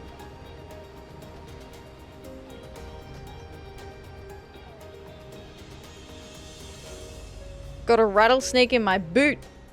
In your boot. Wait, wait. Oh, hold up. Like an actual rattlesnake just chilling in your boot?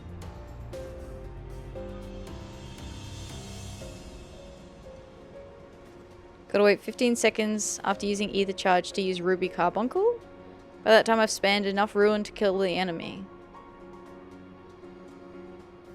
No, it's from Toy Story. Oh! Ah. I think I've seen Toy Story maybe twice? It's been a very long time since I watched it.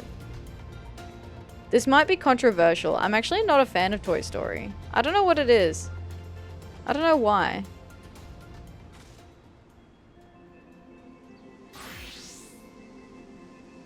Gotta wait 15 seconds after using Ether Charge. You mean like... Oh, this one? Oh yeah, but this ain't... This does... This... The Ether Charge increases your potency of Ruin though. So it increases Ruin by 50. So instead of doing 270 potency, it does 320. For example. So it's like a 15-second window where you get buffed Ruin.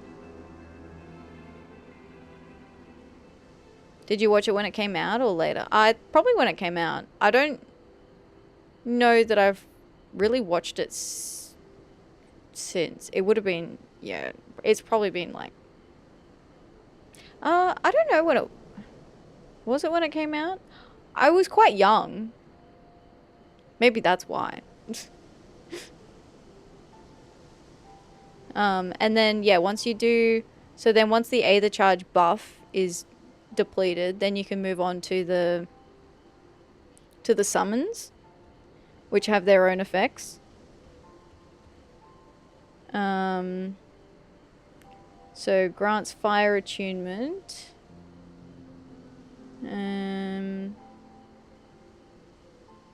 And does that change? Oh, I can't really use it here. But do those increase the Ruin potency as well? Toy Stories was one of my favorite movies as a kid. Hey, mine was Shrek. To be fair, I did have one, but it was Shrek. That's like my comfort movie. So I can understand it. I can understand like the having like a favorite / comfort movie. Shrek's awesome too. Yeah, I like Shrek.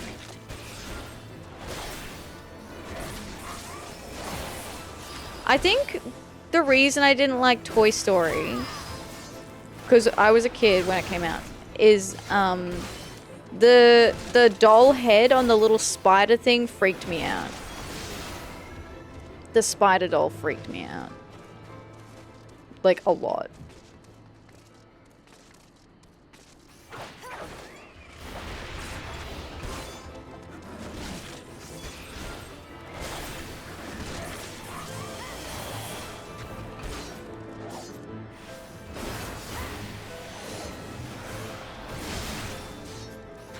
I definitely remember that part. Being like under the bed.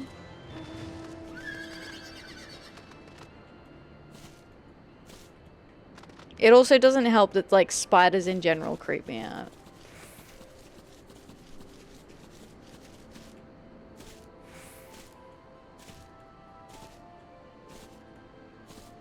I do too, yeah.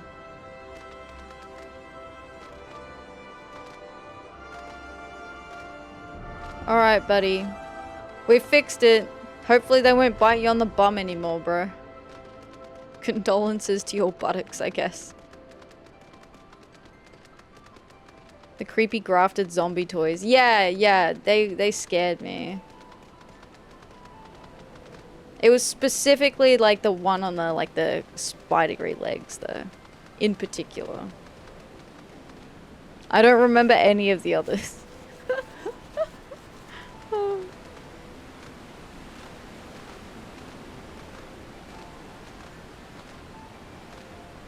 Whee. I love the sparkles from this mount. I actually quite like this mount. It's quite cool.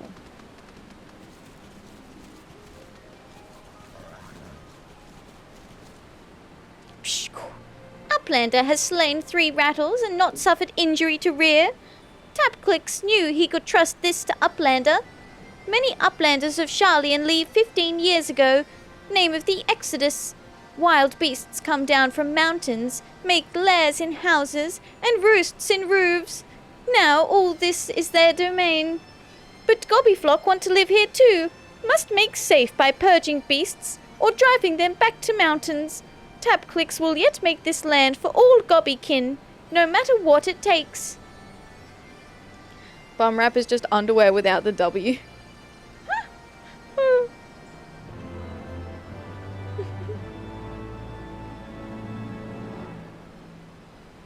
Alright, we can go... Okay, more MSQ now, probably. Oh, wrong teleport. Idyllshire.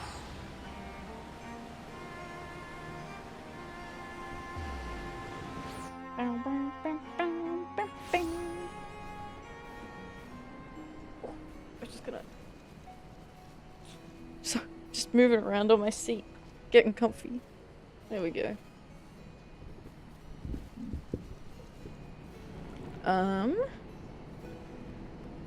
Alright, it does seem that we are up to more main story.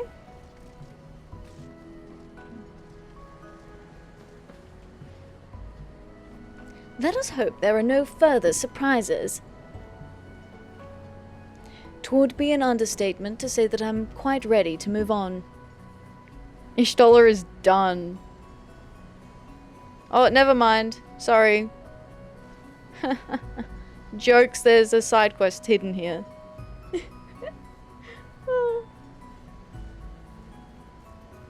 Teehee. The pick of the bunch. Slowfix needs your help in solving a problem. With how big it is? Psh, in this place, we Gobbies are founding nation. Free nation for free people. Founding nation takes much jingly shine, but this is free nation. We cannot take jingly shine from noble, hard-working Gobbies. So Slowfix thought, we have tools. Gobbies need tools. We can rent tools to fund nation. Plan is sound, but we already have problem. One Gobby borrowed pickaxe and does not give it back. This ungracious Gobby has left and took borrow thing with her. Uplander, please find this Gobby and find out what happened. Gobby with borrow thing was travelling towards Makers' quarter. Please find her. Hey yo, we've come to collect. Come to do the old shakedown. Let's go.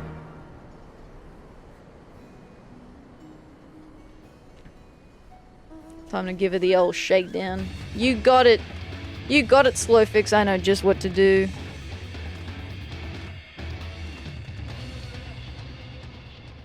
Go fetch Slowfix? Go fetch, says Slowfix, yeah. Hi Chris, how you doing? Welcome in. Hello, hello. Being fluent in Bogan, I can't take the goblins serious when they call themselves gobbies. Look, I would be lying if I didn't say it was like on my mind almost every time they said it.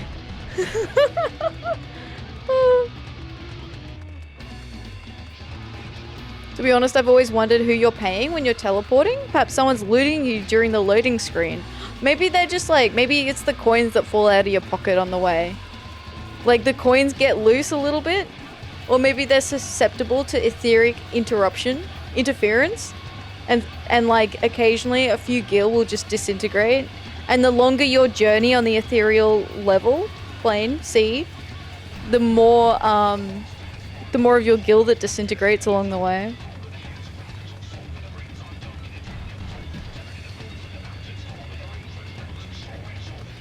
But how you doing, Chris? Welcome in. I hope you're doing well.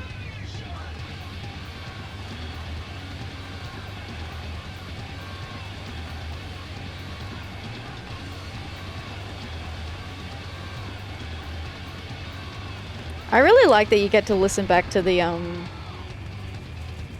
music from the trials. Absolute bangers. There's law for this? You pay an attendant. who collects fees from those who use the Aetherites. That money goes to pay off the debt to Ul'dan businessmen who financed the reconstruction of the Ethernet after the calamity. This was confirmed during duty commenced 09. Wow, that's cool. There you go, they have explained it. Yo, this ungracious gobby is under attack.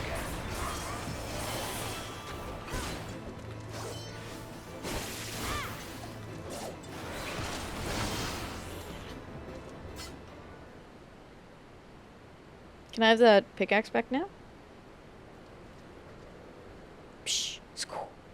Thank you, Uplander. Your actions are appreciated. But what brings you here? That shit you stole, actually? Oh, pickaxe. I forgot to return pickaxe. I am leaving on journey now. Cannot return to Idyllshire. Please take borrow thing and return to dry docks. Thank you. Well, that went well. Sorry, I must leave on journey now. Please return borrow thing to dry docks. My headcanon is that every single Warrior of Light is extremely polite when it comes to Aetherite fees in remote areas. They've got a piece of paper with a table to reference the proper fees. That's kind of cute, yeah. I like that too. Imagine teleporting to some town after a difficult fight. You're tired, you're battered, bruised, and some dude in a uniform bustles up to you and asks you where you're teleported from and demands a fee. And you just gotta resist the urge to punch the attendant. Honesty boxes, true.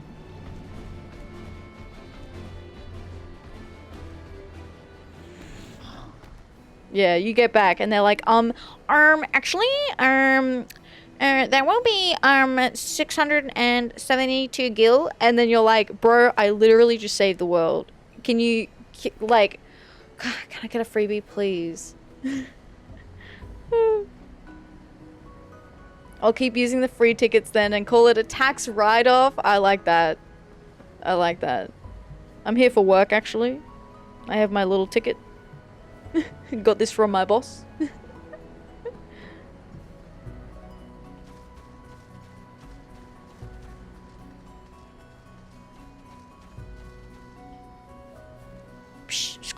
What brings Uplander to dry docks?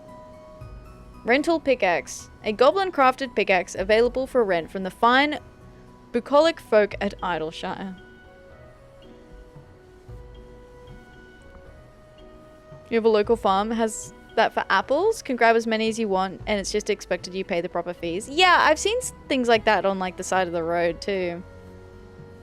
Brother, I just came from space. Give me some space and like 5 minutes. I can't feel my arms. True. That'll be 670 gil, but I'm part of a free company. I'm afraid according to our records, your teleportation discount expired about 10 minutes ago.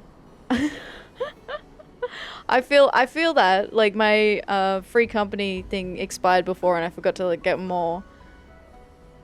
So far, no one has cheated the farmer from what I recall. Been about 17 years going. That's good to hear. I'm glad.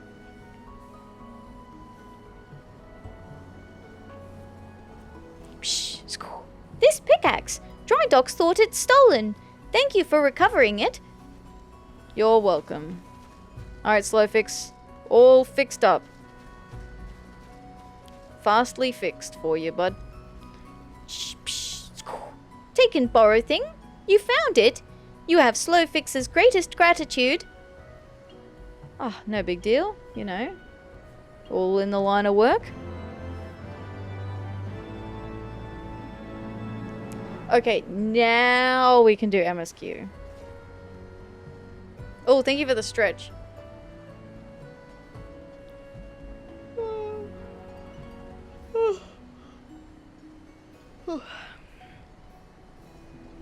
I don't know what it is, but every time I do the stretch, it makes me yawn.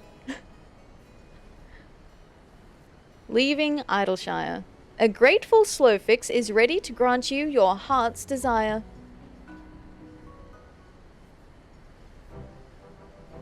Psh, Uplanders have upheld bargain most highly. As promised, Slowfix makes Uplanders honoured citizens of Idyllshire, free to cross river at will. Woohoo! Though Uplanders must leave for now, Slowfix hopes that Uplanders will pay many visits and help build great new nation. You are most kind, my friend. You may be certain that we will return. Gotta stretch those yapping muscles? True. I must confess, at first it upset me to learn that my home had been occupied by others, but I see now it is in good hands. Under your care, I look forward to seeing Sharlayan thrive once more, to become a home to people of all races and creeds. Slowfix has already ordered the Gobwatch to let Uplanders through. Safe travels! Alphino, Atheria, shall we then?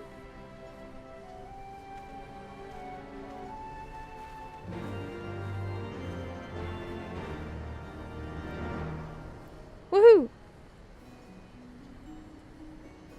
This place is Idyllshire, heart of great new nation. Free nation built by all and free for all. One particular scene, pretty far down the road. Can't wait for you to see. Ooh, okay, okay. Alright, alright.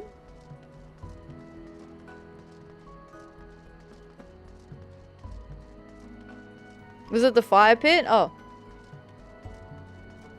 I'm coming back.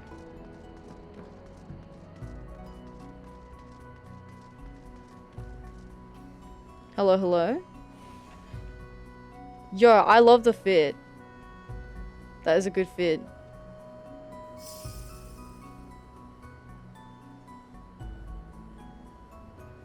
Thank you for coming and visiting. I appreciate that. A wanderer. Also from Materia. On the cool bike. Hi, Hunter. How you doing?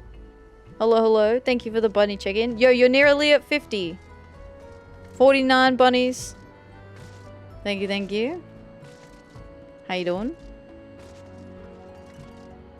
Alright. Click locks. Psh, Click Locks offers warm and hearty welcome to Uplander. Join Gobbyflock in grand experiment. Experiment? I mean, it sure looks like we can't get through here right now.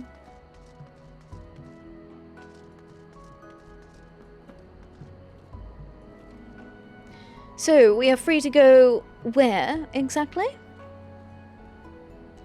I shall be very cross if we are asked to clear this mountain of rubble. Stola being like, I will be very cross and disappointed, and I will put the goblins in timeout in the naughty corner.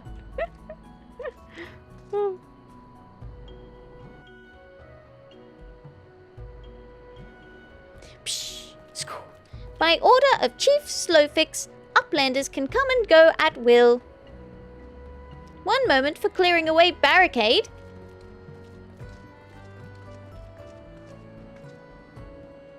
Finally, we can continue our journey. Only goblins would call immense amounts of explosives an experiment, right?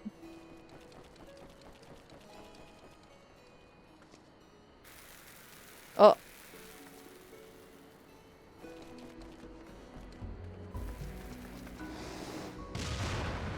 Kaboom! Woohoo!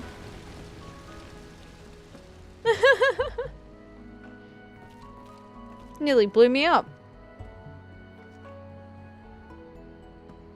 It worked. Ahem. Barring any misadventure, we shall soon arrive at the cave where Matoya resides. Unless you have unfinished business in Idyllshire, let us strike out at once. Love how we turn around and both Ishtola and Alphino has ditched us, right? They're just like, peaced out. I am ready whenever you are. Let us go and meet the legendary Matoya.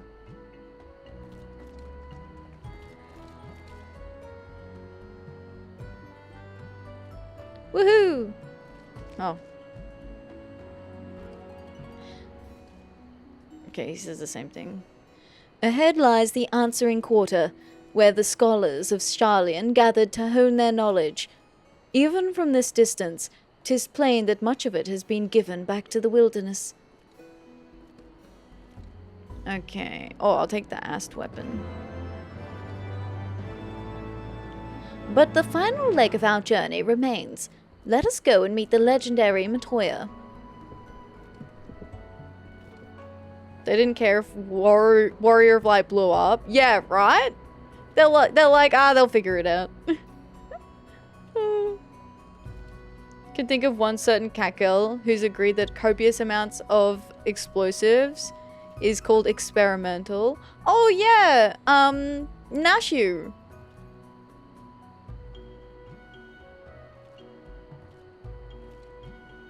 Nashu from the Hildebrand questline.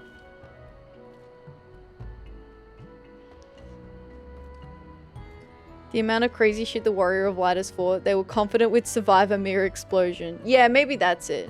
Yeah, maybe that's it. Bombs solve everything. They do, yeah. The cave in which Matoya resides is situated on the southern edge of the hinterlands. In choosing the spot, my master desired privacy above all else. As such, the cave is extremely well hidden. You'll not find it unless you know to look for it. We shall follow the road south until we reach a bridge. Rather than cross it, however, we shall ford the stream it spans, thence head straight until we arrive at the base of a bluff. Oh my god, there's more side quests here, but we've already started this one, so I'll go through, finish this one, and we can do the others when we get back. There's more! Okay. That's fine. We'll do this one, and then we'll come back for the other side quests.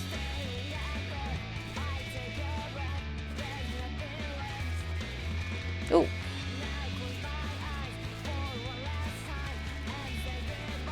Yo, that's a cool mount. To be fair, bombs have almost always been used for comedic effect in Final Fantasy, not just 14. Oh, are they in others as well?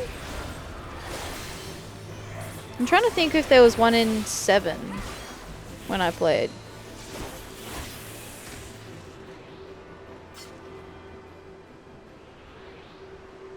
There was the bomber in Final Fantasy 9. I've not finished playing through 9, but there was the bomber at the start. That was kind of comedic.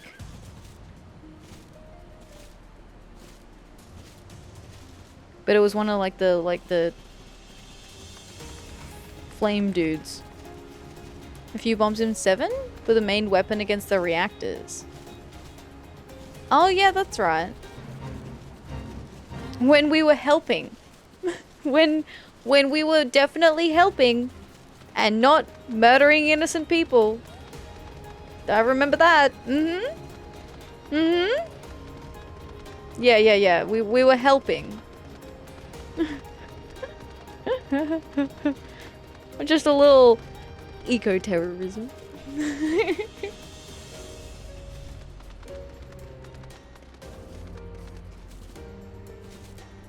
The bomb enemy type in FF13 looks pretty odd. Oh. Bit strange looking. The one in 9 looked almost exactly like they are in 14.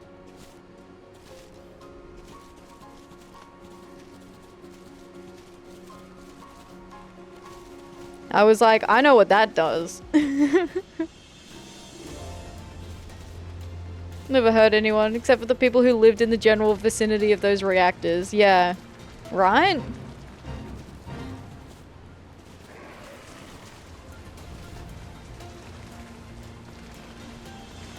Yo, I just realized next week we might even be able to come through and do the last of the Battlecraft leaves. Because we only have this area left for the Battlecraft leaves. So we might be able to come through and finish them.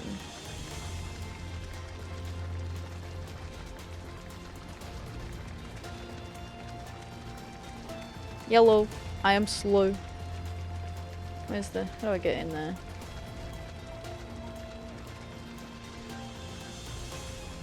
Oh, this looks suspiciously like a way in. Piroggo! Oh, I love the Pirogos. I love the Pirogos. They're so cute. Oh, shit. Listen, man. Be chill. Be cool. He was cool. FF3 have a fun segment? Silly dwarves. All kinds of herbs grow here, and they appear very well tended. This is the entrance. You seem unconvinced, Atheria. Well, that will only add to the surprise. A word of warning before we proceed. Stubborn geniuses make poor hosts, and time will have done naught to improve my master's temperament. Doubt not but that there will be sentinels and traps both to deter unwanted guests. But we'll not be deterred, will we? Go on and touch the wall yonder. You will want to have your weapon near at hand. What are you waiting for? Go on and touch the wall yonder. Touch the butt. Master Matoya's chronic good kush. That's why it's so remote.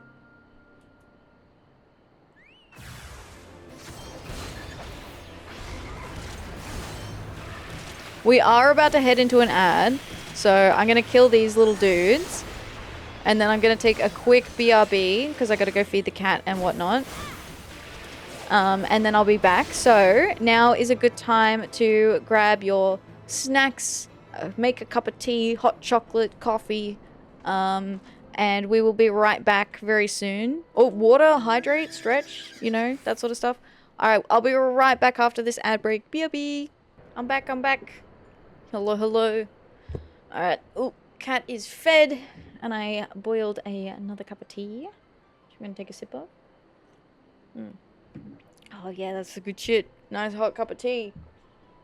Alright. So, now we can continue. We can head on in now.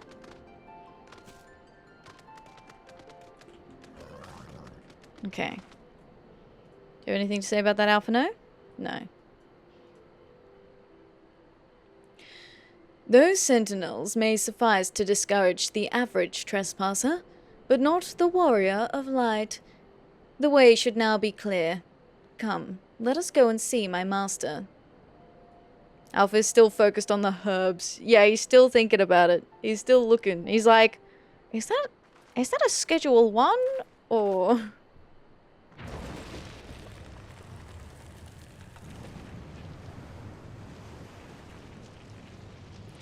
Wow.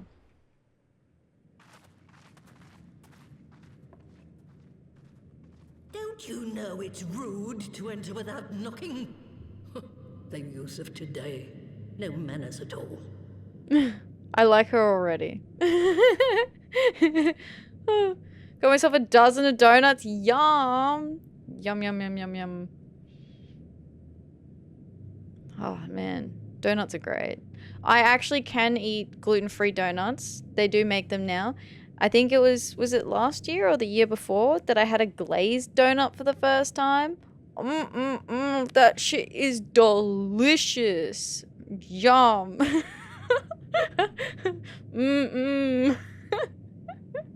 Oh.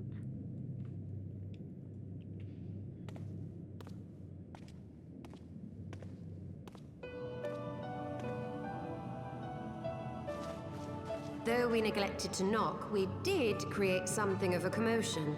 I had hoped that would suffice. Oh my god. Ishtola with the sass. Heavy-handed as ever, I see. And still not a hint of grace. Some things never change. Like the old-fashioned donuts? Lightly sweet and light, which is perfect for coffee or tea. I didn't realize there was like old-fashioned donuts. To give credit where credit is due, I learned from the best. It has been too long, Master Matoya. Hell yeah. How dare she insult my video game wife.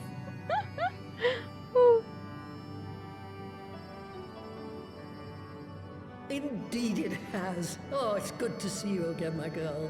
And with your fiery spirit unquenched. But look at you, all grown up and womanly. I did notice that. Wife's a pastry chef. Makes all these herself. Yum! That's cool. That's so good. I love the idea of baking, but it's like a lot of effort. The one there in the fancy duds. That's Louis Soir's granddaughter, I take it? Oh, oh, oh, oh.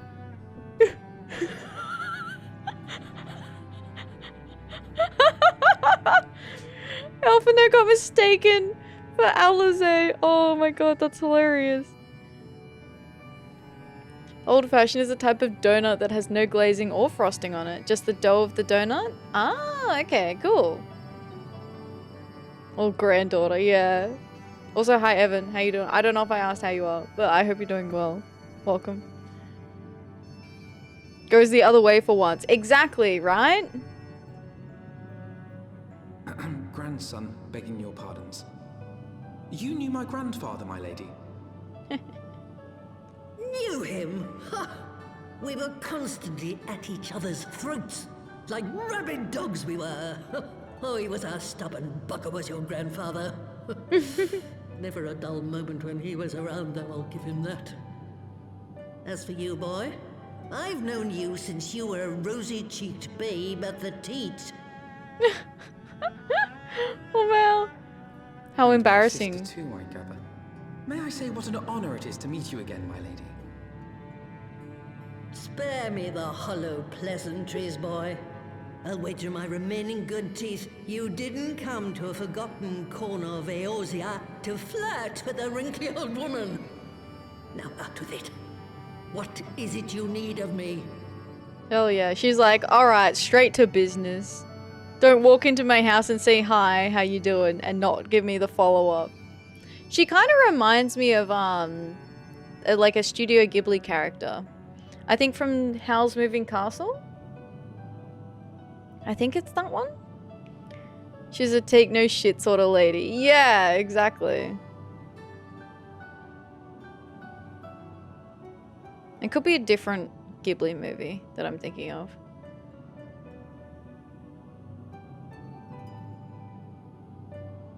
Old Sophie. Yeah, that's the one.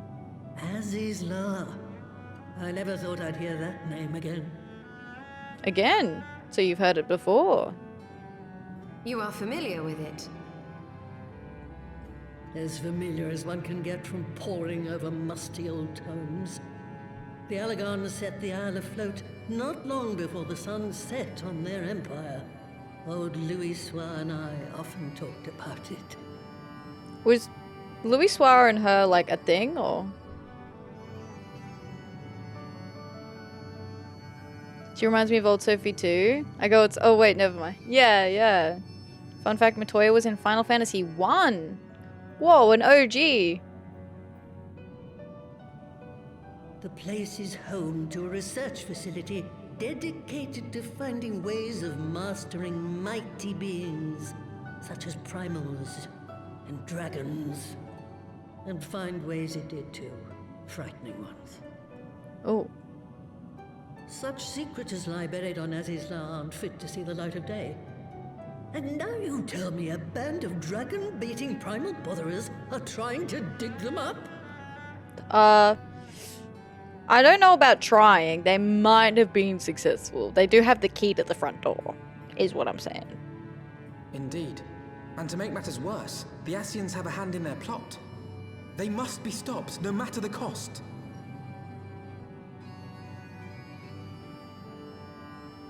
I see.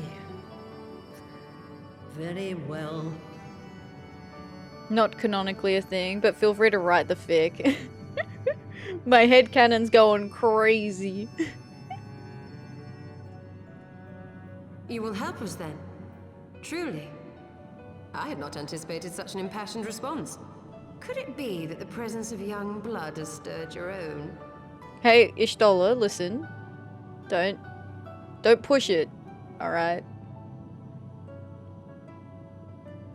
Want to ask if you've ever met someone? Don't want to spoil if you haven't met them. Hi Calamity, how you doing? Any character from Realm Reborn is fair game. and then up to level 59 in main story. Or in any quest up to level 59.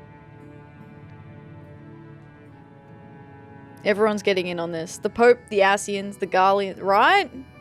It's a right old party up in Azisla. The who's who getting invited. Ah, some things never change. One day that pertness is going to cost you your tail, my girl. Don't say I didn't warn you. Gonna cost you your tail? Oh my goodness. The pertness. Look, I don't know. Ishtola's pretty badass. I think she can get herself out of trouble. Does it talked about in ARR?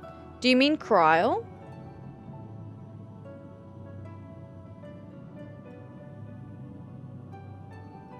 You know who isn't? Horsefon. Yeah. Horsefon is not in on it. Yeah. Yeah, I remember. The reference in A Realm Reborn is after we see the Ultima weapon, after they whip out the old Ultima weapon for a little, like, you know, romp, Minfilia gets on the Link Pearl to talk to Kryl.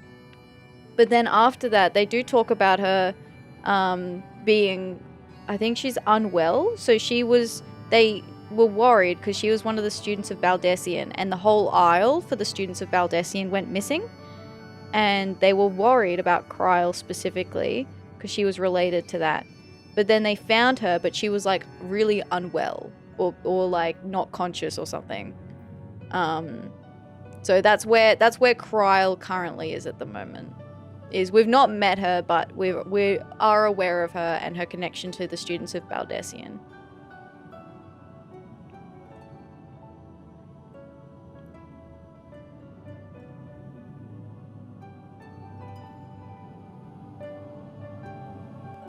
Don't think it's the same Kryl, but Kryl's in FF5. Ooh, I do like all the cross references to the different Final Fantasies. A straightforward broom. Evil nipwis, still swish swisharoo, I'm disrespectful to dust. Can you see that I am serious?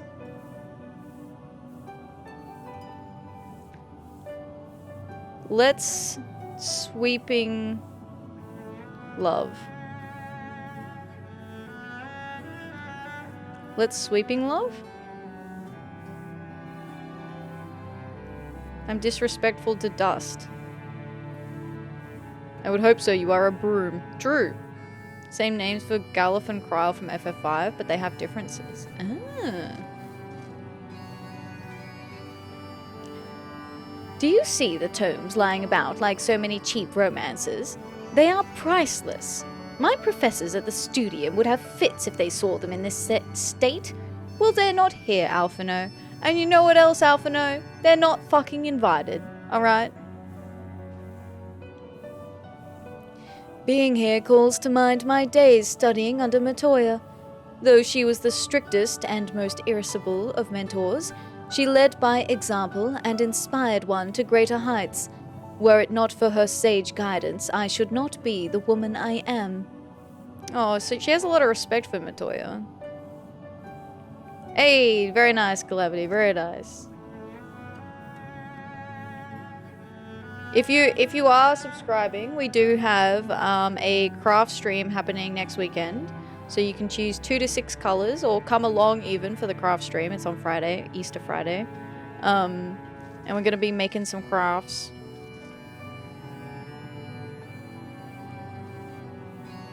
Nothing to see here. Swish, swisharoo. An anonymous user Hey. gifted a tier 1 subscription to Ishtalas_litterbox. Ishtola's litterbox.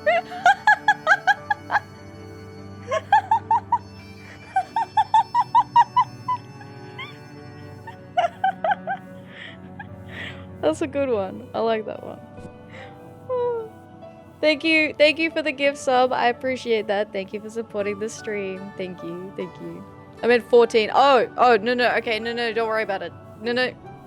FF14 sub. Gotcha. My bad. Sorry. No.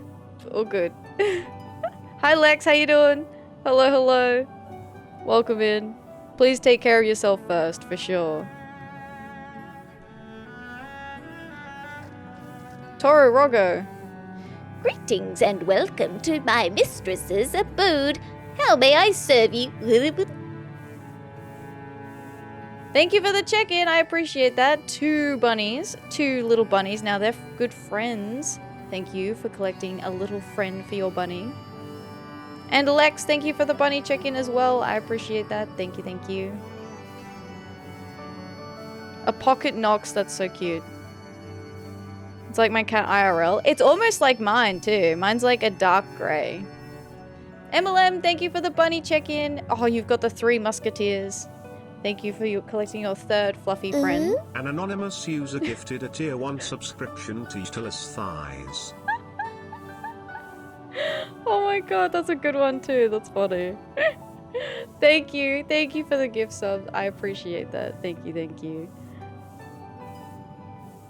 My roommate has 5 cats. I have 1, but I'm like, hey, we need another. But no, we don't. I constantly battle with the temptation for another cat.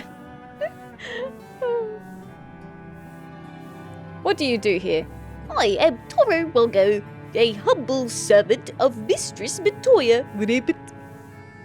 In Charlian, it is commonplace to make servants of animals and objects by imbuing them with intelligence.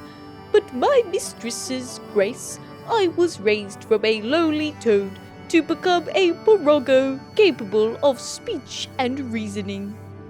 But be warned, Rabbit, for not all Porogos you meet will be as civilized and refined as I am. The masterless creatures outside the cave, for instance, will attack passerby unprovoked. Left behind during the Exodus, they have taken leave of their powers of discernment. In addition to we Porogos, my mistress also has brooms for her An anonymous servants. user gifted a tier 1 subscription to Susub. Sus up. Thank you. Thank you for the gift sub. I appreciate that. Thank you, thank you. Thank you for supporting the stream. There, it's the anonymous gifter. The anonymous gifter is at it again. In my house we have 6 cats, 4 dogs, 3 chinchillas, 2 geckos, and 1 snake. Whoa, that's a lot of pets. That's a lot of little friends.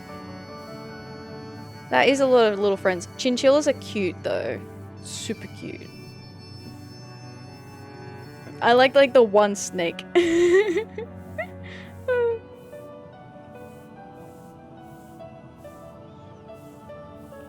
Together, we aid her in many and more ways, from her research to her daily needs.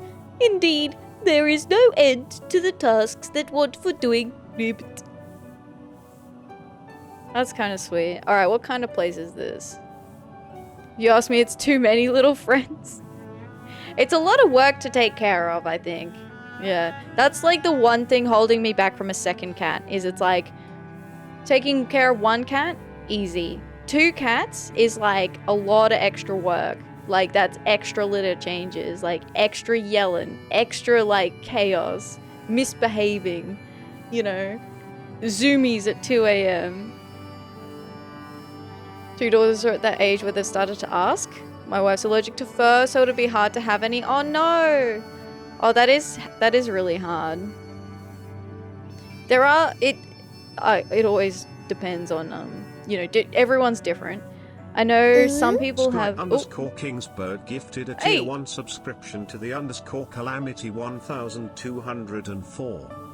Scry, thank you very much for gifting a sub to Calamity. I appreciate that. Thank you, thank you. Thank you very much. That's very kind of you. And thank you for supporting the stream. Calamity, I hope you enjoy your ad-free viewing and bunny emotes as well. There are a few new ones that we've added just recently. Allergic to cats. Oh my god, and then you've got 6 cats. 6 cats, 4 dogs. Oh yeah. Okay, if you're allergic, having 6 cats and 4 dogs it's too many. It's too many. Oh. Listen. Oh. There are some animals whose fur isn't as triggering for allergies. Like, obviously it'll still trigger a little bit, but there are some that are less triggering.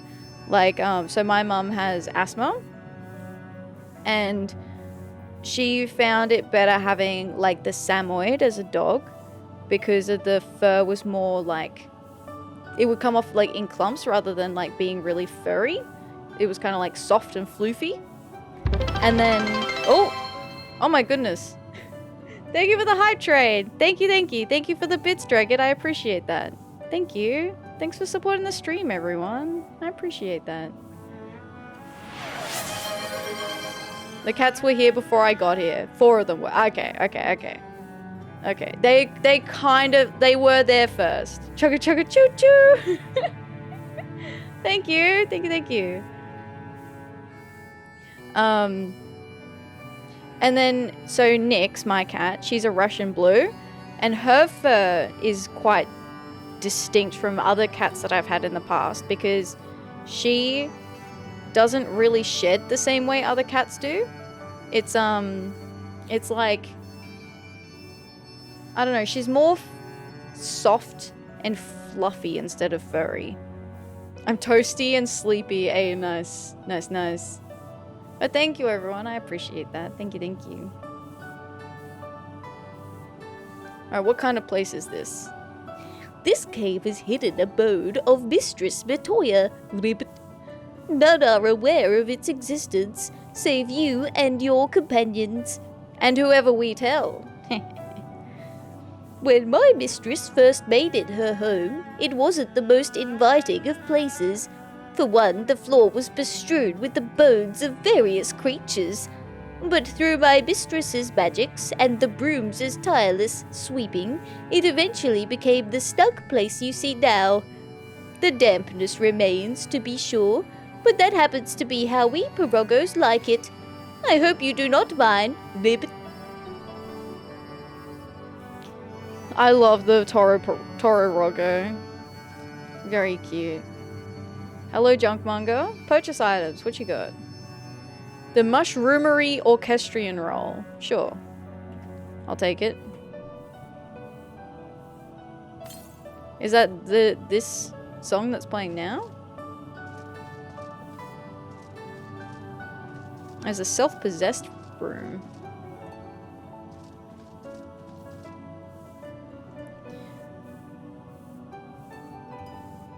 I live to sweep. I swish swish aroo. Sweep with me or die. Can you do any less? Sweep or die? Wow, okay. Ooh. Excited for Monday. Mundi? More Final Fantasy IX on Monday. Statuesque broom. None shall bite the dust. Swish swish aroo. Out of my way, adventurer. This is no place for adventuring. Awake for it? Hey, 7:24 a.m. for me at the moment. Oh, wow, an early morning. Hi, Saro Roggo. Saro Roggo's common life. Saro Roggo is a picture of nervous energy.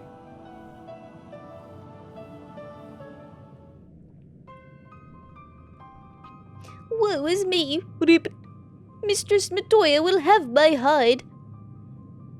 Threatening me with chores is a losing battle, broom. I feel that, me too. What's that? Demand avoidance. Love the name of that MSQ. There's some really good ones, aren't there? Reference to Rocco's modern life. Oh, I didn't pick up on that. You are our guest, and yet you would lend me your aid? Oh, thank you, kind adventurer. I am in your debt. Permit me to introduce myself, Ribbit. I am Saro Roggo, a humble servant of Mistress Matoya. I am tasked with picking leaves from her herb garden, from which I make her tea. Alas, drawn to their medicinal properties, bugs have recently taken to ravaging the herbs. Isn't that an Aussie show? Is it? I attempted to get rid of the pests, but they are too much for a lone Porogo to handle. I would be grateful if you could eliminate them in my I stead. can't believe you've done this. Can't believe you've done this. Ribbit. I like to imagine the voice you give the frogs is Steiner's voice, just pitched up. Oh, that's funny. Actually, it's Neri that does Steiner's voice normally. Oh, success. Thank you for the hype train. I appreciate that. Thank you, thank you. Thank you, thank you.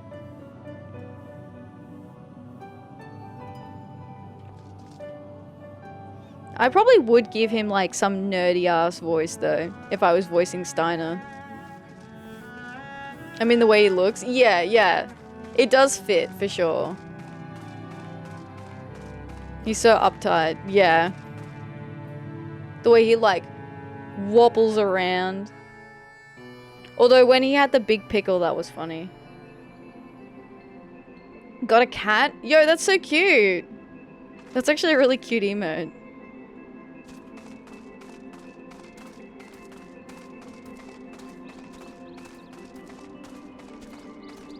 Oh. Medicinal herbs. He'd be the guy that's doing the actually according to my calculations. Yeah. Except his calculations are all wrong because he's dumb as bricks. He doesn't have a single unique thought in that little brain. Or maybe he will. Maybe there'll be like a turning point. Love the color of your outfit. That we have our cheeks out. Yeah. Hell yeah. Cheeks out always. This is the no pants club. Yeah, I like the blue. And I'm a big fan of the pastel purple one as well that I have on the ninja. And then I've got hot pink for the tanks. Can't change it this time. But now. There we go. Like hot pink. Hot pink's quite fun too. What was I using? Dragoon?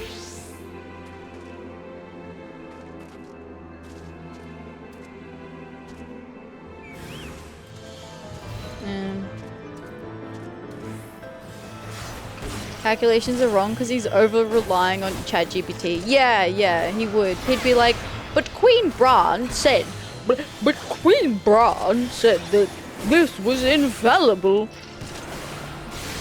But Queen Bran would never lie to me.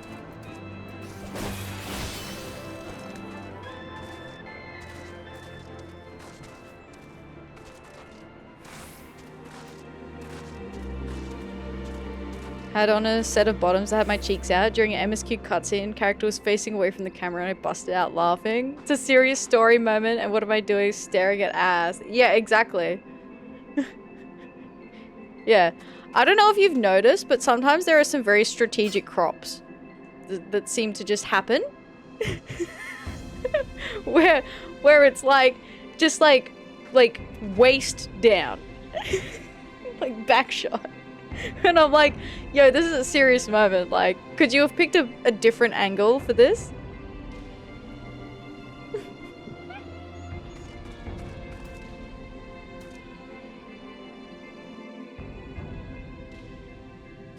Get caught doing it? Yeah, yeah, exactly.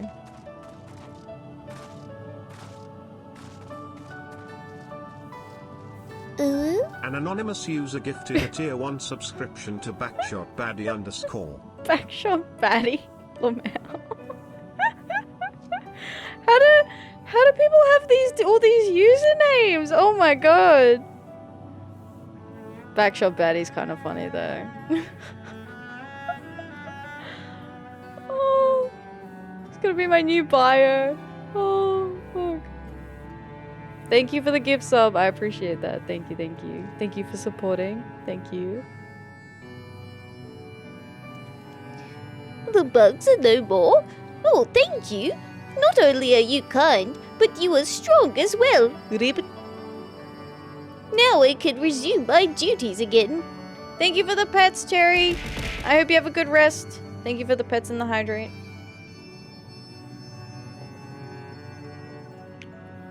I do need to hydrate. I'm suddenly aware how thirsty I am.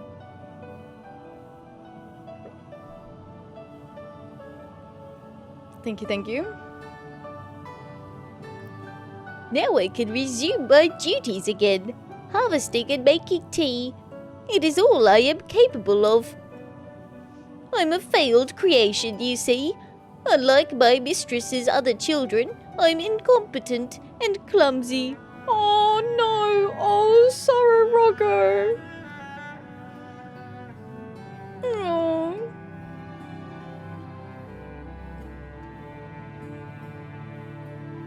For want of a task I could perform, she bade me serve her tea 7 times daily. But even in this I needed assistance. Unless I make myself more useful, 'tis only a matter of time before my mistress removes my enchantment. Then I would revert to an ordinary toad, incapable of speech. I cannot bear the thought of that. I must become a better servant, and I believe that I can do so. If only I knew what my mistress desires. Having received of her blessing, the brooms here are bound to possess this knowledge. Alas, they refuse to talk to me. But as you are our guest, they cannot willfully ignore you, even if they are not entirely cooperative or forthright. Please speak with them, Rib, and acquire the information I need to survive. Aww. This poor little dude. Bless him. Random fun fact, with the Road to 90 buff, level 2 doesn't exist on your first class. You turn in that very first MSQ and jump straight to 3. Whoa, zoom straight through.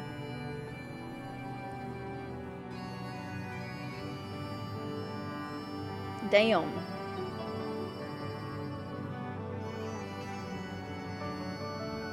Alright. I am hopeless in battle, and I can't clean as well as the brooms. I'm good for absolutely nothing. Oh, woe is me. I don't want to go back to being an ordinary toad. Croak. Croak.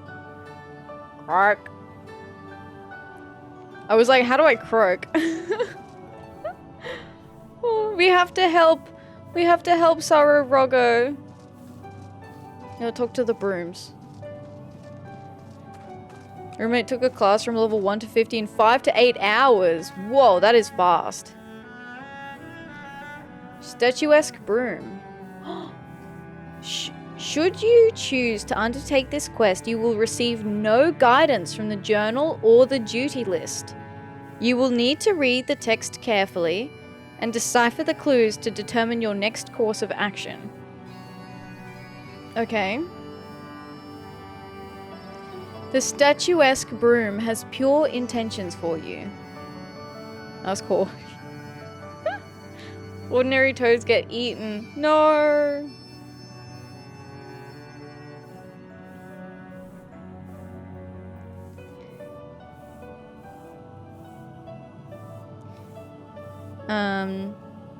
Knowledge seeks no man.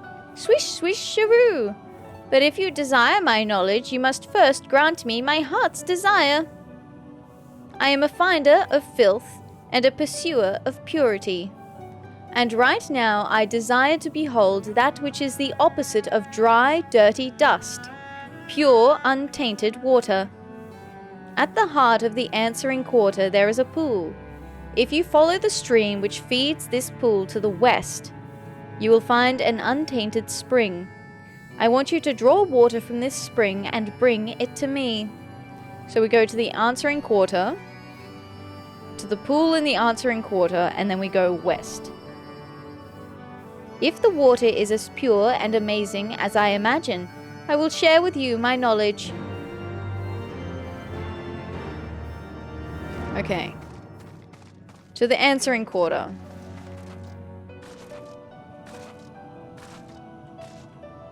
Both my main NPC, husbando and waifu, died. So now I don't have any main story husbandos or waifu. Except for Thancred and Oriange. Oh no. Oh no. Okay, to the answering quarter. Where is the answering quarter? Is it over on that side?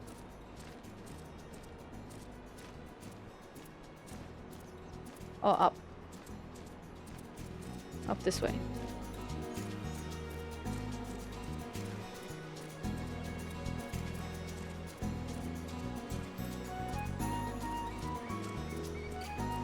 Moonbreeder is my favorite character in 14. She's dead. She's dead. My god, she's dead. They killed her off so fast, too. Like, my probably one critique with Moonbreeder is that, like, I didn't really know her very well to, like, really care about her death. It was love at first sight. Oof.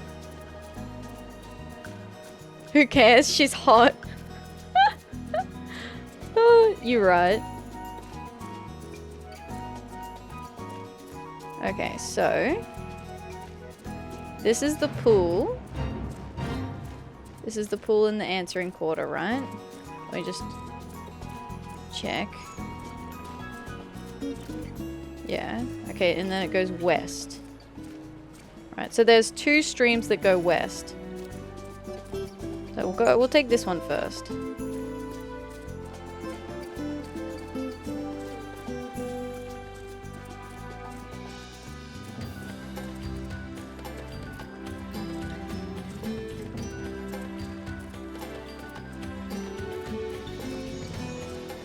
Aha!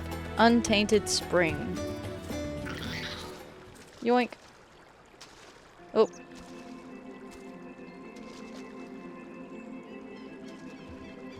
I wanted to step on me and she wants to do it. Hi Whitney, how you doing? Welcome in. Hello, hello. I hope you're doing well today.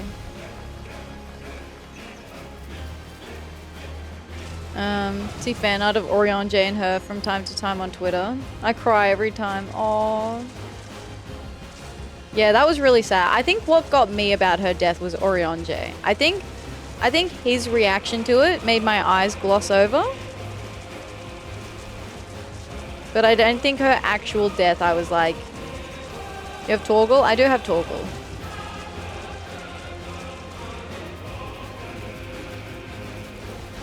I have the puppy. Still tired? Just woke up. Well, good morning. I hope you had a good rest.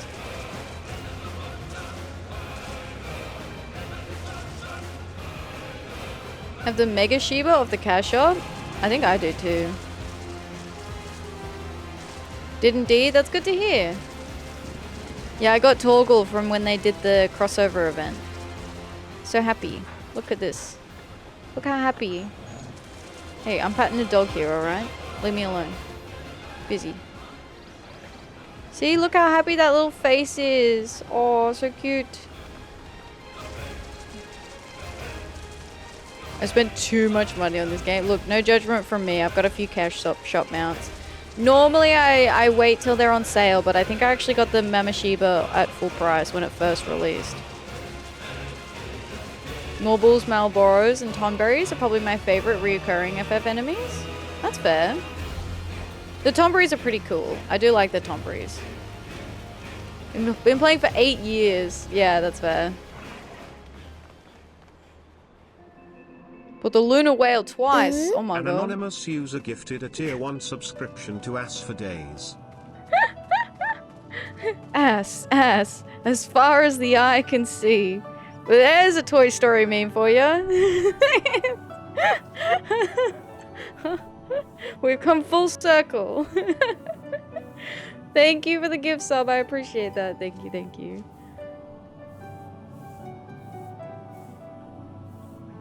Been playing since 2016, 2017. Hey, some OGs. Okay, let's take this back. Look, I did it. I followed the. I followed instructions.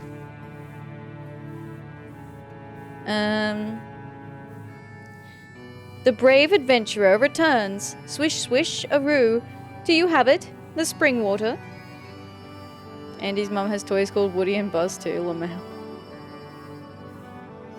I played before Bunny Girls were a thing. Yeah, Bunny Girls were introduced in Shadowbringers, right? Cool spring water. completely free of Vilekin lava, Spriggan feces, Nanka eggs, and mind-altering fungar spores. Amazing! I can see right through it. Sometimes I can't even tell whether it's there or not. And yet, there is something underwhelming about it all. In the end, it's just ordinary water. Legend speaks of a water which surpasses all waters in beauty. It is unattainable to we brooms, who possess no face. It is said that men have it, but not once has Mistress Matoya shown hers to us. Perhaps her well has run dry. Saltier than the blood-brine sea, yet clearer than the Thaliac River. You have this water, I am certain of it. If you will show it to me, I will share with you my knowledge. Cross my bristles and hope to die. We have to cry for the broom. Bunny girls were Shadowbringers and bunny boys were Dawn Trail. Okay. Yeah. Cry. Where?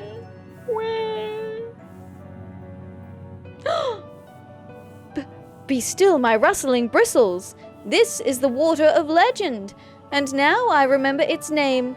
Tears, the rivulets streaming down your face, so poignant and yet somehow beautiful. Boys were Endwalker. Yes. Oh yeah, and then it was the Hrothgar females that were in Dawn Trail. Started off as a cat girl, but as soon as bunnies were revealed for Shadowbringers, I was like, hell yeah. Yeah! Bunnies are the best. My favorite expansion is Endwalker. Ooh, nice. As promised, I will share with you such knowledge as I have received from my mistress. That is, the history of Sharlayan. Prior to the Exodus, such knowledge as was conceived here was presented to the Forum, the body of scholars which, for all intents and purposes, rules in the northern motherland. Mistress Matoya was none too fond of them, to put it mildly, for they hindered her research in the name of their so-called laws. Though envy and spite were as often the motive for their actions. I am but a simple broom, and I cannot claim to understand my mistress's feelings, but I imagine that it was like getting dust stuck between my bristles. Oh, you wished only to know what my mistress desires? I am afraid I cannot tell you, for she never imparted that knowledge to me. Sorry to disappoint. Huh, rip. That's unfortunate. My favorite expansion is Stormblood, and then second place is Dawn Trail. Ooh, I like it. Started as Hure, went Row for a while, then turned Bunny Girl. Bunny Girl's great. I love Bunny Girl. Scammed. We got scammed, guys.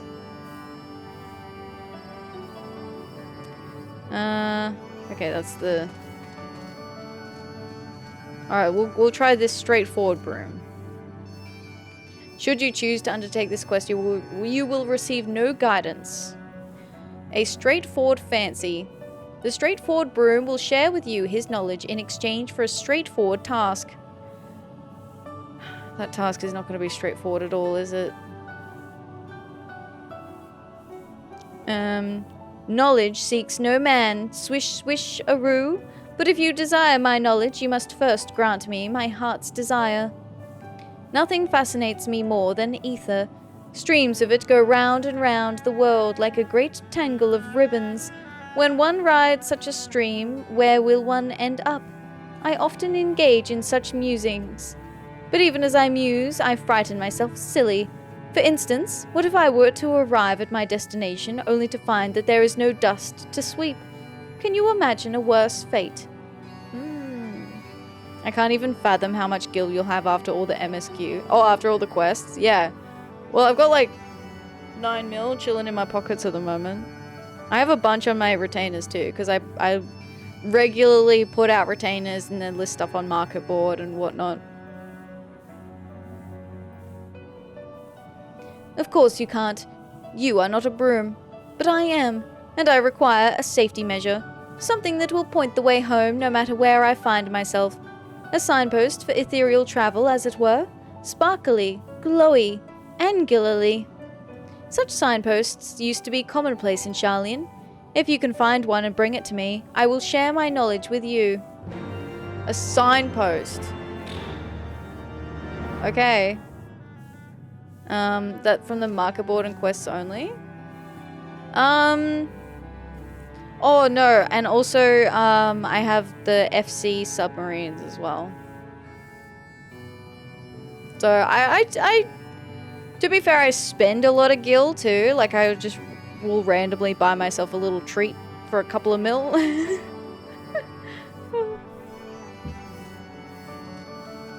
Okay, we have to go find a signpost. Glowy angularly.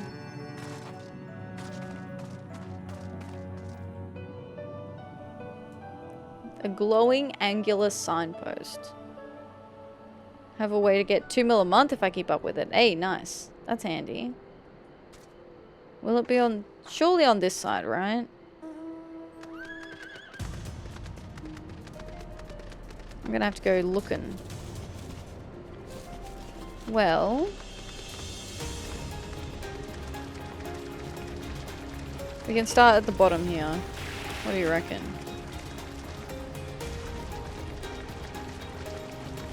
And then like work our way up. And then if we need to go through Idyllshire, we can go across and then back down.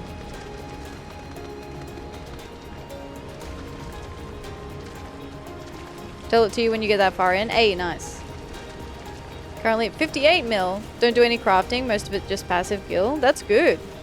That's a good collection. I want to get 50 so that I can buy the gilded the gilded Namazu one. What's over here? Alright, there's a bridge here. Would a sign be on a bridge? Maybe.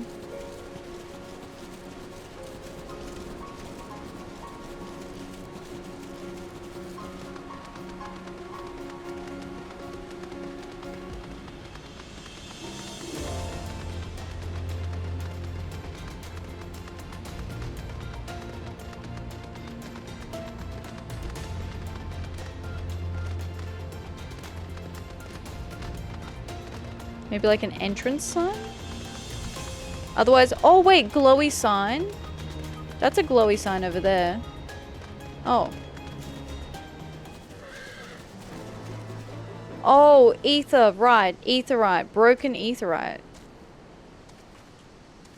Surely you could just go up to any broken etherite. Like I know there's one outside of Idyllshire.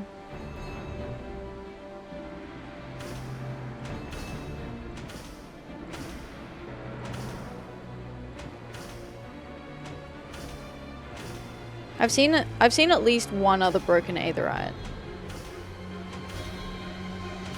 But that makes a lot of sense. Because it's like glowing. And it's like an ethereal signpost, I guess.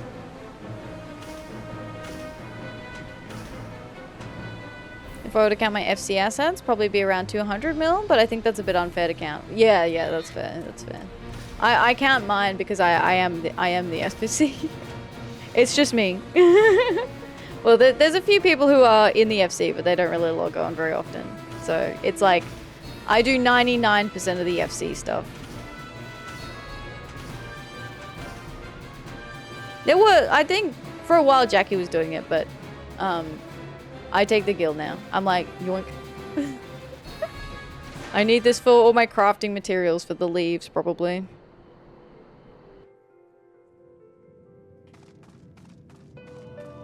That's kind of why I wanted to hoard a lot of it.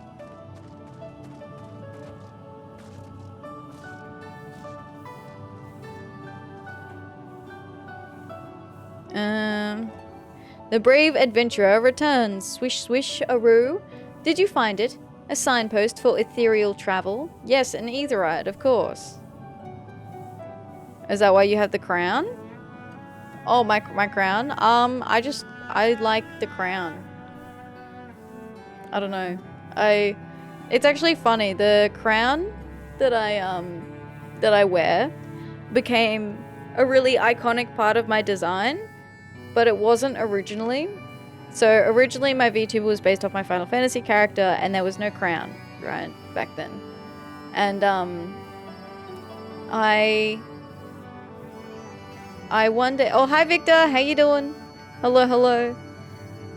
Welcome, welcome.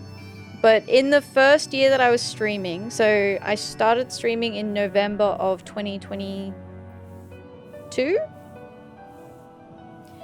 and then it came around to Christmas time, and I was like, oh, I'll put on like a cute little Santa hat for Christmas. And so I wore a Santa hat for most of December. And then it got to the end of, so it got to after Christmas, and I took the Santa hat off. And I'm looking at my character, and I'm like, something's wrong. Like, something's missing. Like, I need a hat. I'm missing a hat. I need a hat. And I think I'd already drawn just like a crown asset, like just a crown PNG. So I was like, you know what? I'll just stick the crown on top of my character's head. And then I like pinned it on there, because this was when I was using a 3D model, and it looked kind of silly because it was like a 2D PNG of a crown that I stuck on top of the head of my 3D model, and I called it like the paper craft crown. But then it became like one of the like core aspects of my design from there, which was quite fun. But Evil Ath also has a crown. Evil Ath also has a crown.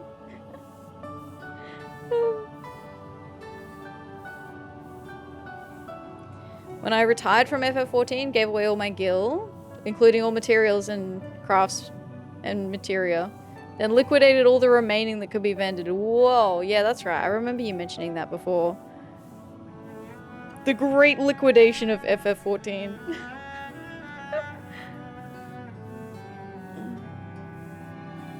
Here, I found an aetherite shard. A small piece of shattered aetherite. Yes, this is precisely what I wanted. With this, I can always find my way home. I need not fear being condemned to a dustless life. As promised, I will share with you such knowledge as I have received from my mistress. That is, the fruits of her research into ether. Ether is the thread from which all creation is woven, and Mistress Matoya has devoted her life to unraveling its secrets. Over the years, she has made discoveries beyond count. Why, if I had a bristle for each one, I could be a rich broom indeed. But wealth is a thing to be shared, and the fruits of my mistress's research are distributed among my brother brooms and our distant relatives, the tomes. Oh? You wished only to know what my mistress desires. I am afraid I cannot tell you, for she never imparted that knowledge to me. Sorry to disappoint. Now just imagine your OC in different outfit styles. Yeah, I had a few. I did have a few, Victor, back in the day, because I had the 3D VTuber, so I could change it. I had, there was like a cyberpunk one, or not cyberpunk, it was like a, kind of like a tech wear. It was tech wear outfit. And then I had like the pink one that I finished up the 3D model with. And then I had, it was like a cute little fairy outfit. And what else? Oh, I had a shirt. I had a shirt that was like, it was a hoodie that my 3D VTuber wore. And it was like, have you heard of the award-winning game Final Fantasy XIV with free trial up to level 60, including the award-winning expansion Heaven's Ward, with no restrictions on playtime?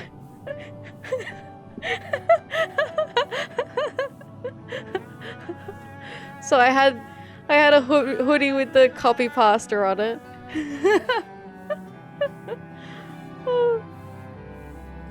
And then at one point, oh no, that's right. Before I wore the crown, I would occasionally wear a little sprout for my Final Fantasy streams. So I had a little sprout that I would put on my head. I think I still have it. I think it was an emote at one point, but I think I just recently removed it to make way for other things. Do I have it here? Do I have it?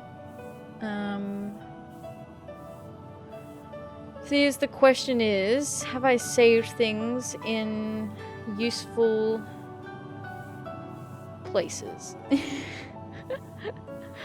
Oh, is it in here? No. Is it? No. I don't know if I can lay my hand on it quickly. I have no idea what I've done with it.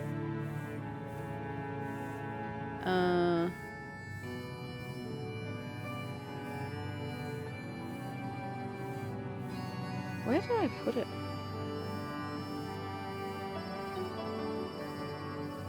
Now I'm curious. Oh, found it! Found it!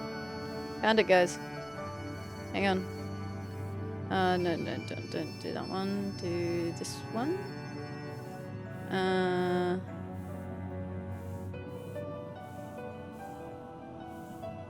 It's in like 6 folders. Here we go. I have the sprout. This is the original sprout that I used to have. I'd like put it on my head. Like this. And then it would wiggle around. If you ever become a mentor in this game, then the crown will be even more fitting. That's true. That's true. Perhaps you add a second crown when that happens. Yeah, so I have this. And then I have the original crown as well. Which is this one. This was my original, the original crown. I'd like put it on my head at an angle because I was really edgy. I wear it like this. No, I think it was even a bit smaller. I'd wear it like that. Be like, woo woo woo. Oh yeah. So that's how it started. Oh, and then I drew my T emote based off the Final Fantasy like T emote.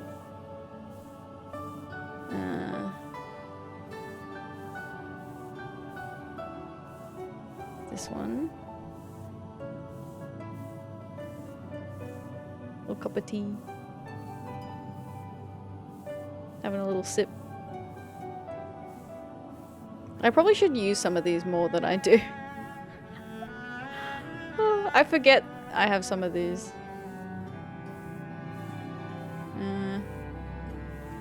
Yeah. Yeah. Moonbreeder is what started my love for the voice actress Laura Post. Oh! I actually never looked up the voice actor, to be honest. Alright, we finished. We finished it. We did it. Alright, we have, what, one more to go? This is from the Self-possessed Broom. Also voices favorite character in Persona 5 and Genshin Impact. Whoa. Okay, that's cool. Should you choose to undertake this quest, you will receive no guidance. A self-possessed pastime.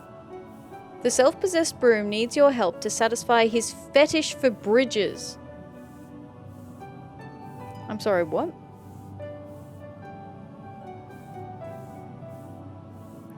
Knowledge seeks no man, but if you desire my knowledge, you must first grant me my heart's desire. After I finish sweeping, I go outside to dispose of the dust, and every time I do so, I find myself admiring bridges. Fat bridges, skinny bridges, bridges made of rocks, tough bridges, rickety bridges, even bridges with pigeon flocks. They are unique and fascinating all. I love to note and compare the differences, colours, size, and so forth. The other day I got to wondering, what is the tiniest bridge in the area? I spoke with a little bird, and she told me there's a wooden bridge along the cliffs to the west that's tinier than anything for Marms. If you can find it for me, I will share with you my knowledge. Okay, so a tiny bridge on the cliffs to the west. Okay, okay. Alright, we're gonna go find a tiny bridge for the broom with a bridge fetish. Gotcha. Their words, not mine.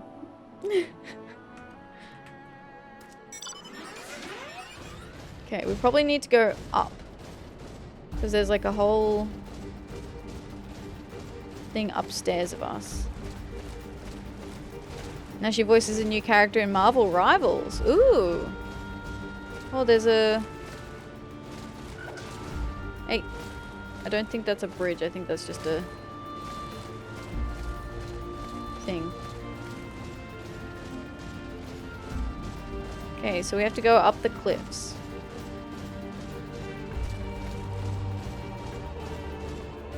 Up here? You asked me, they're all divas. I'm like, okay, girly, pop off.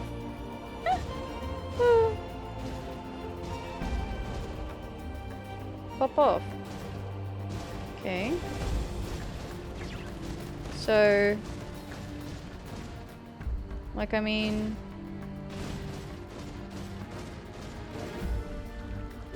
here's the cliffs, right? Is there a bridge? Did I go past it, or? This would be a lot more helpful with flying.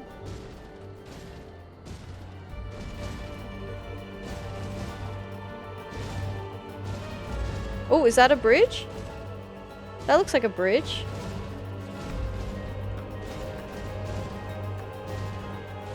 Right? This looks like a bridge.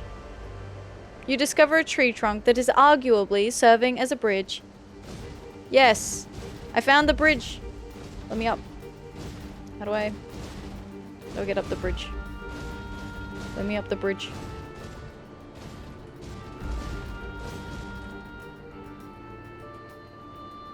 Oh.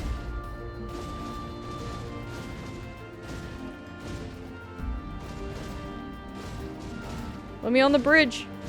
Or maybe I stand under it. Oh, I can stand under it and do it. Okay. Look at us go! We're doing so well! This is going much smoother than the treasure hunt from Realm Reborn.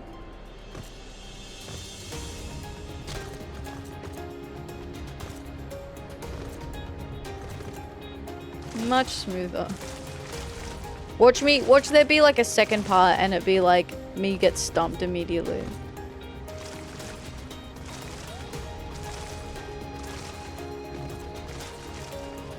Isn't that a horse from an old PvP event? It's still running, you can still get it.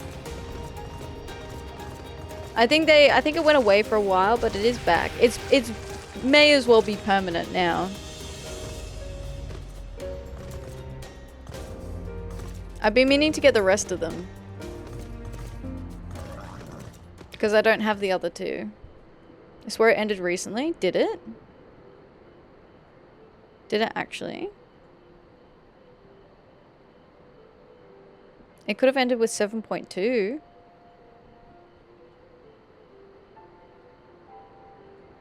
The achievement's still there.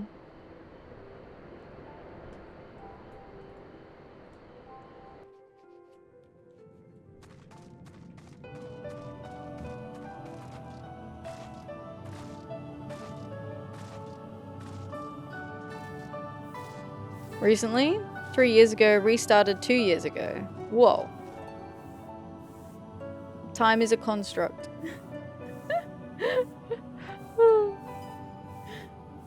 Listen. Listen. Listen. I've slept since then. True. True. Yeah. Alright. Okay. The brave adventurer returns. Swish, swish-aroo. Did you find it? The tiny bridge of which the little bird spoke? Pray describe it to me that I might behold it in my mind's eye. I'm Drew Barrymore in 40 First Dates. Wait, what? What is that movie? Huh?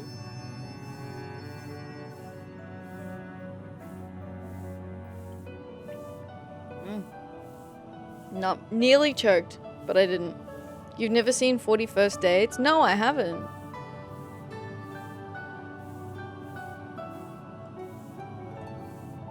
I haven't. It's an Adam Sandler movie. Oh. Maybe this is a good time to disclose that I don't watch a lot of movies. Me.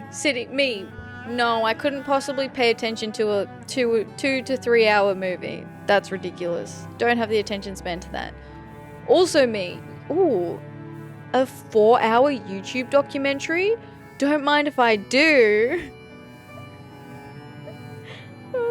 I can explain the difference between these two things, though. I can explain.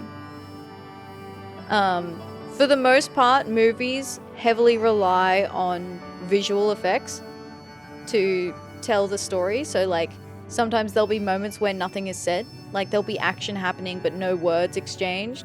And maybe there's just music and, like, atmospheric noise, and I have to look up to see what's going on. Whereas with like a YouTube documentary, you can basically listen to them like a podcast, and I very rarely need to actually look at the screen, so I can be doing something else while also enjoying the content. Whereas with a movie, I tend to have to really look and absorb what's happening on the screen. Girl has some sort of amnesia or something? She lives the same day every day, and anything she learned the day before is lost. What? A bonk! A head empty! What? What? Like I do with these streams? Yeah! With stream, yeah, with streams, yeah. 100%. I lurk in people's streams all the time, too. As a woman who can't store memories overnight, so it's the same day for her. That would be so rough.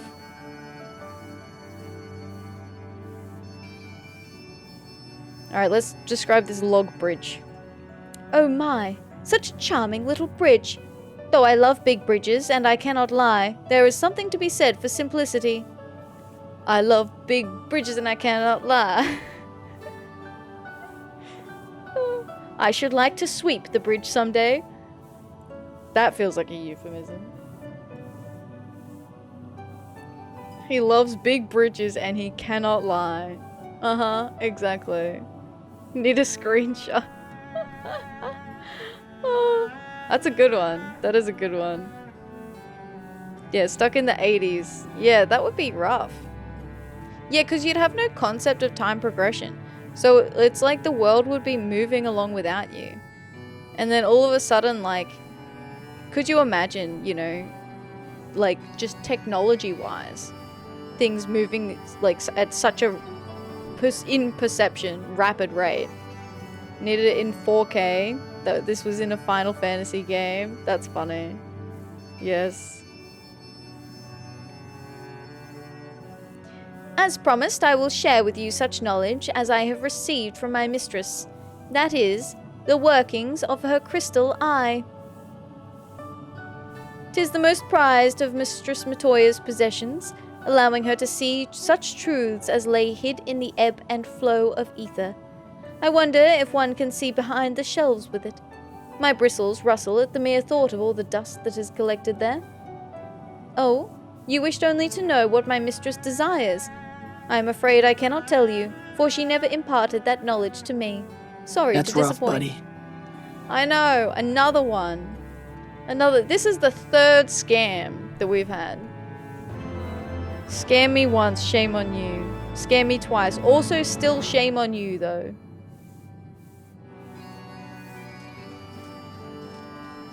Alright, Saro Roggo.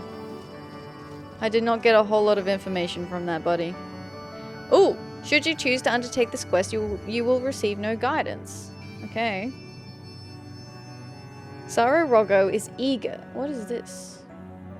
Is eager to hear how you fared in your inquiries after Matoya's desires. No, Saro Roggo, no more of your not modern life. It's pretty much all the brooms now, yeah. Want FF10 Lulu's dress in game? Ooh. How fared your inquiries, Gribbit? Were you able to learn from the brooms what my mistress desires? Yeah, what did you do with your first 1 mil in-game? None of them knew. Inquisitive as they are, I was so certain they possessed the knowledge. You have already done much for me, but I must trouble you for one more favor. It is my last resort. Bibbit. My mistress secretly has one more broom which she keeps outside the cave. I chanced to see her summon it once with some manner of incantation. That it's a special broom is plain to see, and as such I believe it possesses knowledge that the others do not. Now, I know not how to summon this broom, but its fellows here should be able to help you with this at least. Please speak with them again, Ribbit. Oh my god. Again?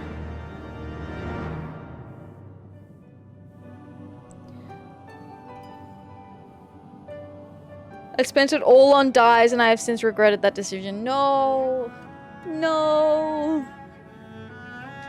To be honest, I think that makes a lot of sense. Usually have videos playing in the background while I do chores or other stuff. Yeah, exactly. Exactly. I like the background noise. Because to this day, I still have some of those dyes. Oh my goodness. I bought a house. I think I bought a mount. It wasn't the expensive dyes either. Oh no. The cheap shit. Oof. You could try and sell it on the market board. The kind adventurer returns. Thanks again for bringing me the signpost. If there is aught else you wish to know, please do not hesitate to ask. I see. I am not aware of an incantation, but I do know the broom of which you speak. After all, she is my sister, born of the same wood as I am. I have not seen her recently, but perhaps my brothers have. You would do well to speak with them. Okay.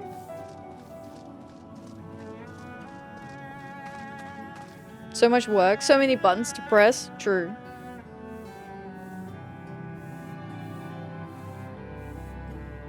How may I serve you? You wish to meet our sister, you say? I suppose you did show me your lovely, lovely tears. Very well, I will tell you what I know. As she is usually outside, we seldom see our sister, but this one time when we were all getting our bristles cleaned, she taught me how she may be summoned. When we wish to see her, we need but say the name of that which is dearest to our mistress. Unfortunately, I don't know what that thing is. Mayhap one of my brothers will know. Okay. Wasn't one saying something about, like, the eye being the most prized possession?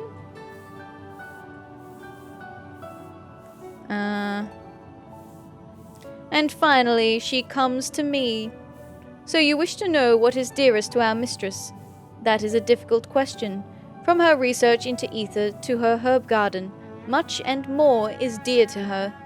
What she loves most I cannot say, but I know for a fact what she hates above all else.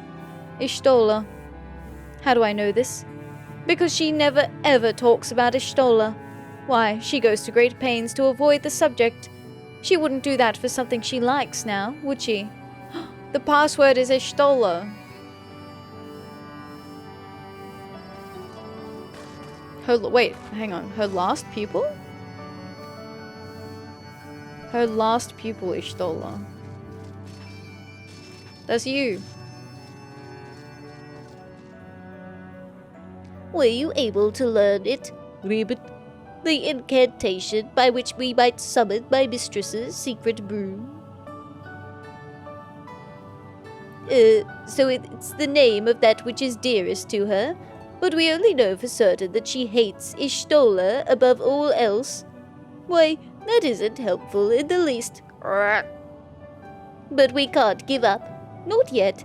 'Twas at the bridge east of here that my mistress summoned the broom. Please go there and try calling out the names of various things.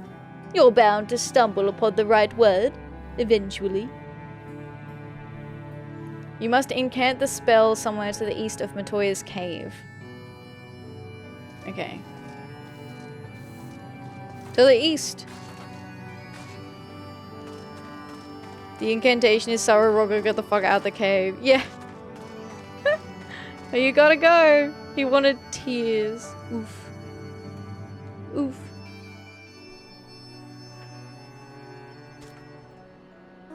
Oh, it does actually give me a location. It's like, we won't give you the password. Well, they basically gave me the password. Because, right, so she doesn't talk about Ishtola, right? But what if saying the name Ishtola, like, does the incantation? So that's why she avoids talking about it.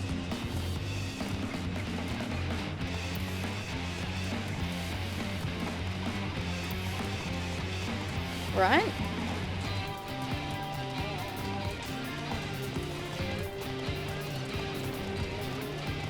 I'm under attack. Leave me alone. Go away. Shoo. Shoo. What dog is that? I think that's the hallowed Kamui? Auspicious Kamui. I got it from one of the Mocktomb events. Okay, so we're at the destination. Say Ishtola.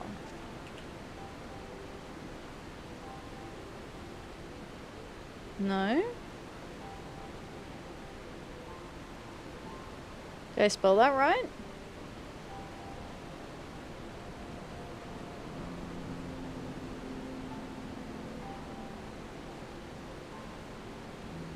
Oh, maybe it's no lowercase. Ishtola. Oh.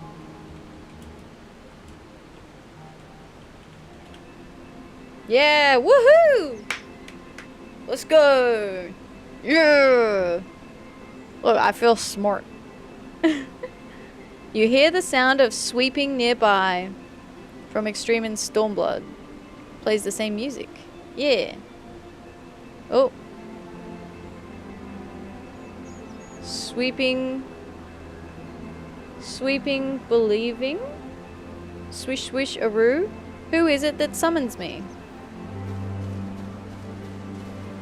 Where are you? You're like under the bridge. Serendipitous broom. I'm sad it's not Stola, right? You are she who summoned me. I desire nothing of you, save that you desire nothing of me. I possess no knowledge that could possibly be of use to you. For my mistress has imparted unto me naught but memories, the memories of a young Ishtola. Oh, that's actually so sweet. Oh. The warmth of her hands, her determined countenance, her blossoming into a woman grown, every mundane conversation they shared, her sudden departure, the painful farewell. My mistress cannot bear to have these memories near, but neither does she wish to forget them. So it was that she entrusted them to my safekeeping, and bade me remain hidden. I can tell you naught more. Pray leave me to my sweeping.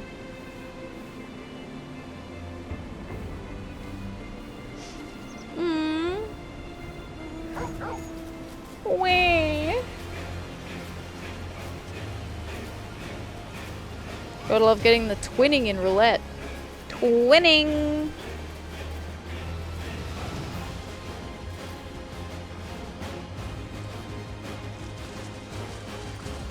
Whew. It is about that time, isn't it?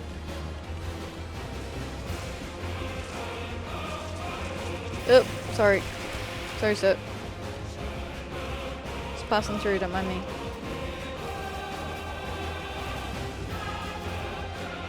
Oh, I went past it.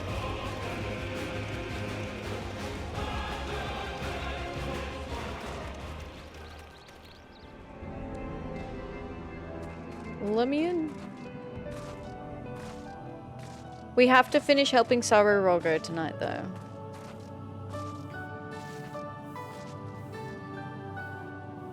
You succeeded in summoning the secret broom. Huzzah! I knew you could do it.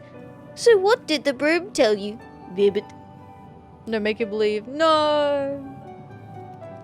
That's truly the way of it. But I could scarcely become Ishtola, or anything else for that matter. And now I've exhausted all avenues to learn my mistress's desires. Did you ask? Oh, woe is me. Useless as I am, I'm doomed to become a mindless, speechless toad. Glaze nut. Oil extracted from this nut is ideal for use as varnish. Thick branch of a rosewood tree. Length of lumber obtained by processing a petrified log.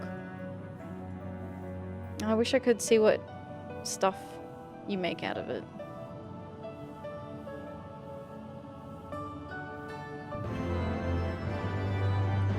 Alright, he's got another quest. Okay, there's another no guidance An quest. anonymous user gifted a tier 1 subscription to give him a nut. The nut. Oh my god. It's like, honestly, I was having flashbacks to the sniffing the Koopa nut, sniffing the nice nut in FF9. When Vivi's like, That's a nice smelling nut.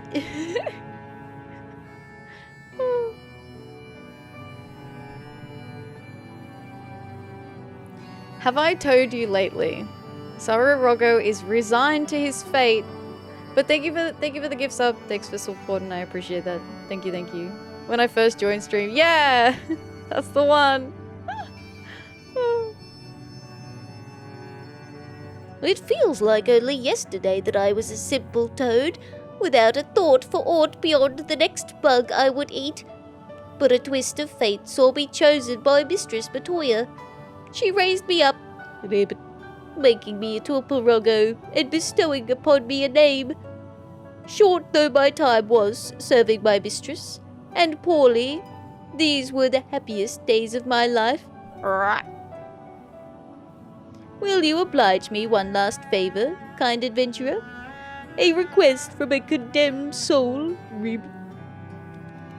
When I revert to an ordinary toad, I will go back to dwelling in the wetlands outside my mistress's cave. However, Opkins lurk near the area, preying upon my kind. Please vanquish the beasts, that I needn't live in fear. Aww.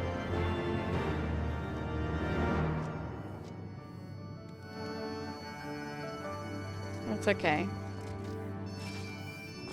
We'll get him out. We'll save you, buddy. Don't worry, don't worry. We're not gonna turn you back into a mindless toad. You'll be fine. Well, it was Vivi's voice. There's a small little dude. Although I do like that. So Jim and Atheria have been playing FF9 as well. I do like that Jim gave Vivi like the deepest voice.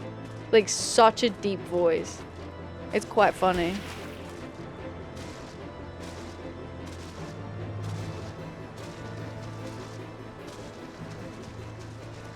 Alright, where's these Opkins?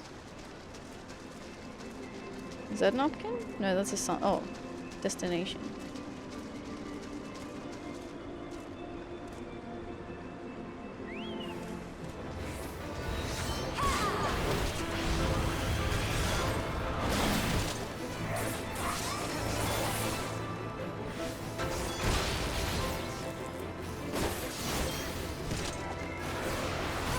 Not saying this in a mean way, but the fact you have the enemy cast bar in the middle of the screen huge is a mood. Yes. And do you want to know why I do that? It's because otherwise I will ignore it. I will straight up just ignore it. No, cause save. Yeah. It was, I think when I first started doing it, was when I was trying to learn how to play a healer. So I put the cast bar in the center of the screen so that I could try and predict what kind of abilities were coming and what it was going to do. So it was like, you know, ground stomp. So it's like casting ground stomp, and I'm like, all right, that's going to be like probably a party-wide AoE, right? And then I could respond accordingly. But it was like something that I did with practice. And then also like being able to see like the interrupt line clearly is also very helpful. Because when it's smaller, it's harder to see.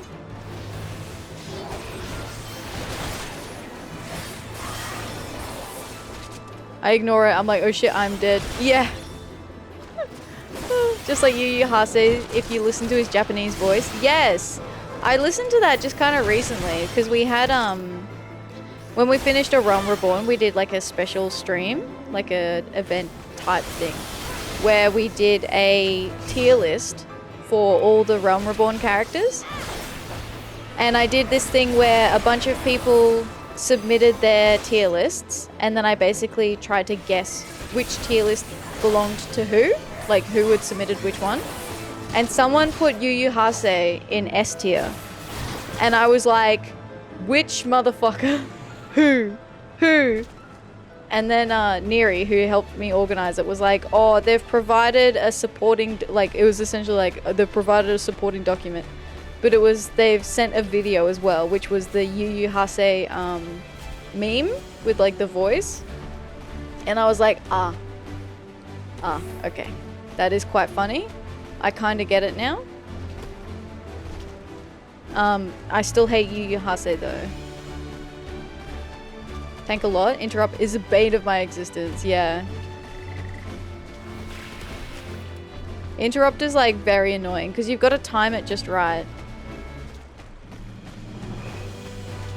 Where's the... Oh, up maybe? Where's this next...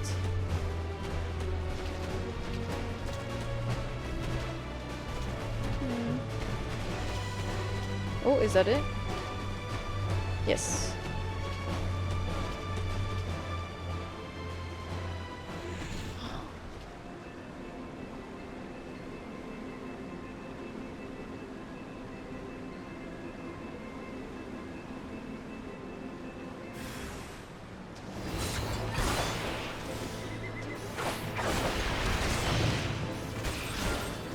It dodged.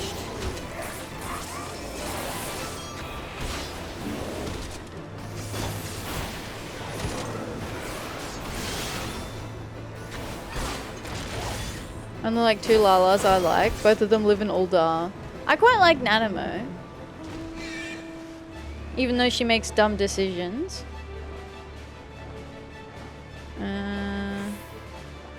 She's one of them. I'm trying to guess the other one. Oh, Pippin? Pippin's quite good too. No?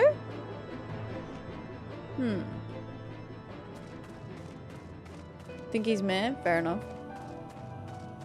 I just think he's sweet.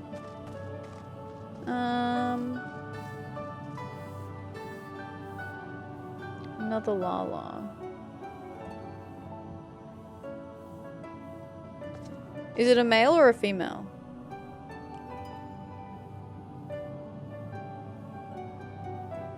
Female. I quite like, this could be like really like out of, you know, quite a niche choice, but I quite like, I can't even remember her name, but she is the sister of the two mining brothers. And she's the one who goes into, is it like the Temple of Quan? The one with like the mummified boss at the end. And then you extract her, like she's, you know, all of her party are all dead and turned to mummies. And then she's there, she comes out and she's like, yo, can you shut up? You're making an awful noise. The guild lady, oh yeah, true, there's the adventuring guild lady. But yeah, the mining lady is quite funny. But she lives in Uldar, and you actually also see her as part of the mining quest line as well, even though she never speaks. Is that your guess? Yeah, oh god, I'm coming up blank. I can picture her in my mind's eye. The one where you have like the whole Moogle quest line with where you find out more about her. And she has that dude who's like trying to hit on her. Momodi, there you go. That's the one.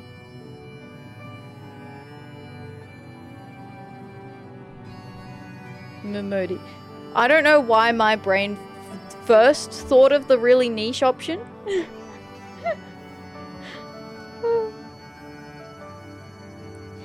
You have seen to the Opkins. Thank you ever so much, Ribbit.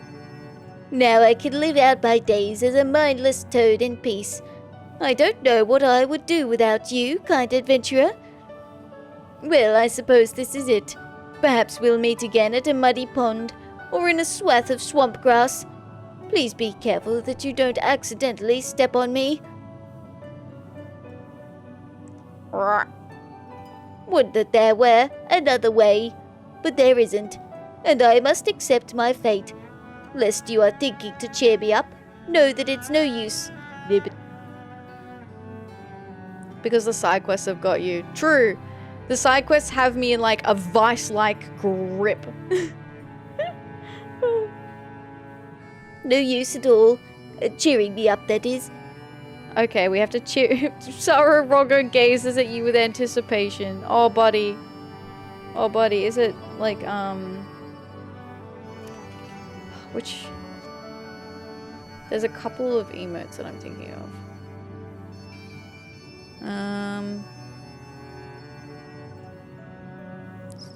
Comfort?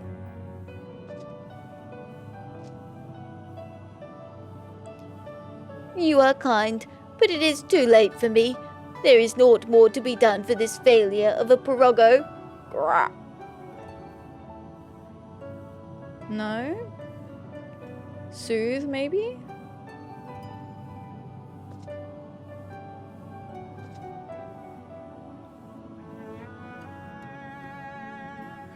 Console? Is that something?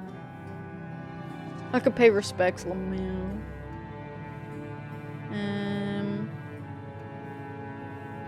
Could shrug him off.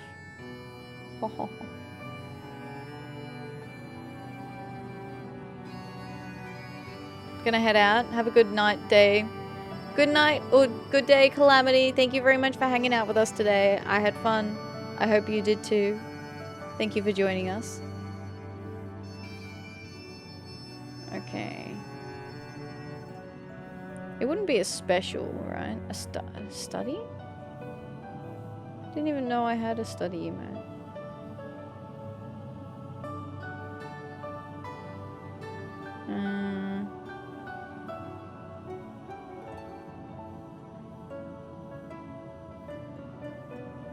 Oh, rally? Rally? What about rally?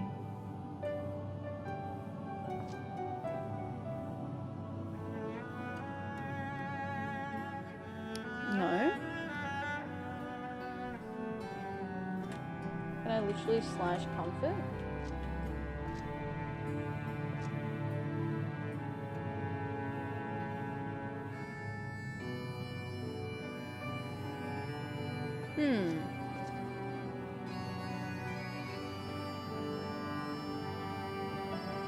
Psych up.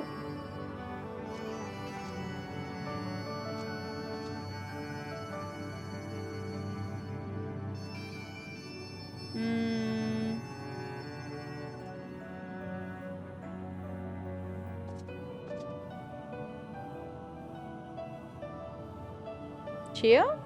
Woohoo! Thank you, kind adventurer, for believing in me. I was bogged down in the quagmire of despair, but you have set my cold wave-kin blood to boiling with determination. Slap him. That was probably going to be my next option. We were running out. 'Tis too early to give up. I will go to Mistress Matoya and demand to know her heart's desire, or perish in the trying. So, do you think you could speak to her first? Soften her up a little. I shall be right behind you. Oh yeah? Will you now? A word in private. Very well. I'll have Stola take a walk.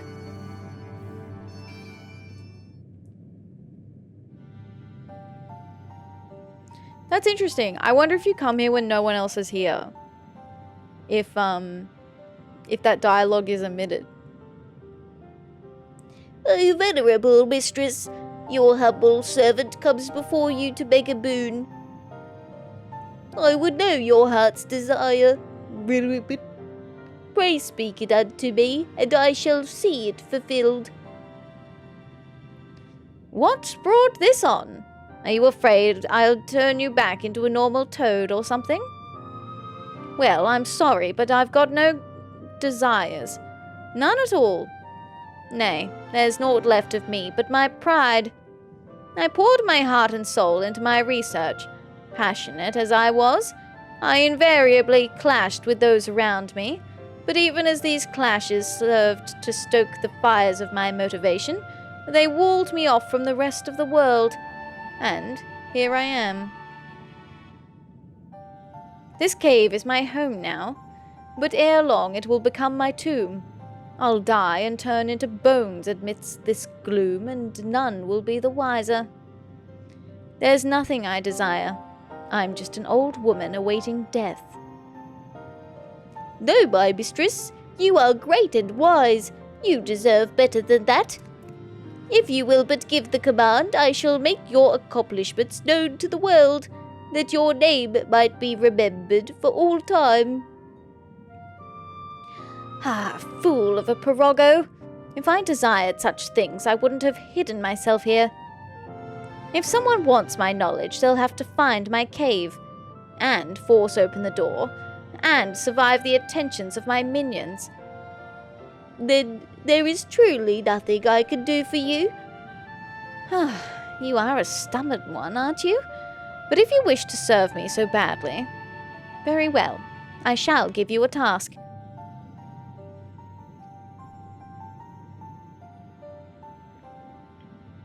When I die, you are to close this eye of mine, the one that sees all. After which you are to summon my hidden broom and lay it at my side. You know of it, I shouldn't doubt. Oh, no, I'm gonna tear up again. Taru Taru?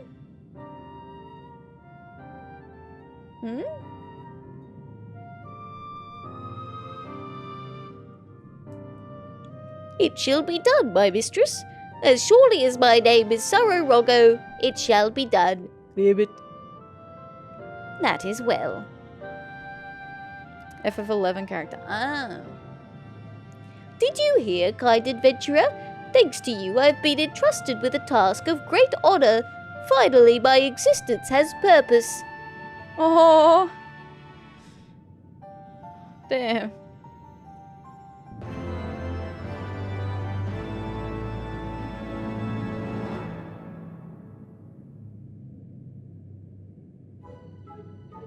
Well, is there something else?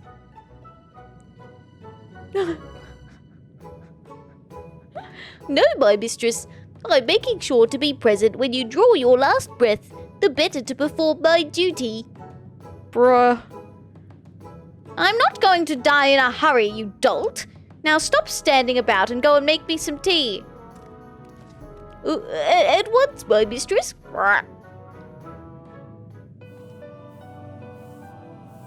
That was very cute.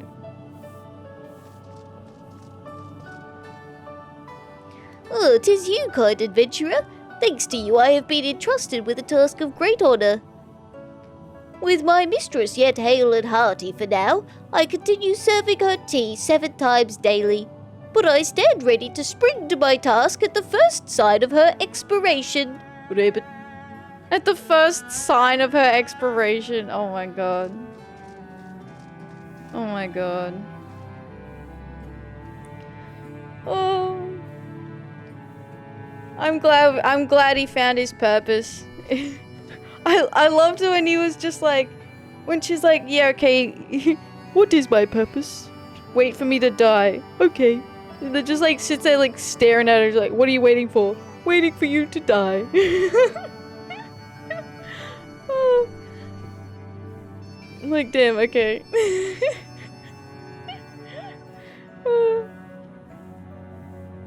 Didn't need to be so committed. We'll go with committed, sure. Oh.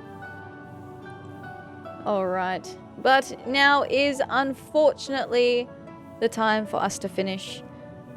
We do need to wrap up. I know it's a little bit earlier than usual, but I feel like this is a good stopping point before we keep going too far. And also it doesn't hurt if I get early night tonight, to be honest. I have a big week coming up. So I'm looking forward to Friday. But we still have a few more streams before then. So we still have Monday playing Final Fantasy IX. And Tuesday, which we will be doing our collab day stream for. Probably Power World, but to be honest, we haven't actually talked about it yet. So, don't know. Maybe? Question mark? Not sure. So yeah, lots of fun stuff happening. What's going in here? That is... What is this? Hang on, let's just check this for spoilers. Okay, that's probably going to be spoilers. Okay, nope. We have... Rumi's streaming again. Can raid Rumi. Could do something new. We have... What else? What else is going on? What else is happening? Beep, beep, beep, beep, beep, beep, beep. Sure, let's raid Rumi. Let's raid Rumi. It's been a little bit. I like Rumi. Rumi's a good egg. Alright. Rumi is playing Castle of Blackwater. She's named it in Black Mage Quests too. Oh yeah, Shitoto. Yeah, I do remember seeing the name before. Alright, let's start this. But thank you for coming along, everyone. I appreciate you hanging out with me tonight. I hope you had a good time. Yeah, as I said, more Final Fantasy IX tomorrow. So looking forward to that. Let me go over to the screen. Yeah. My cat needs attention. I need another Nyx picture. I'll have to update the Nyx picture.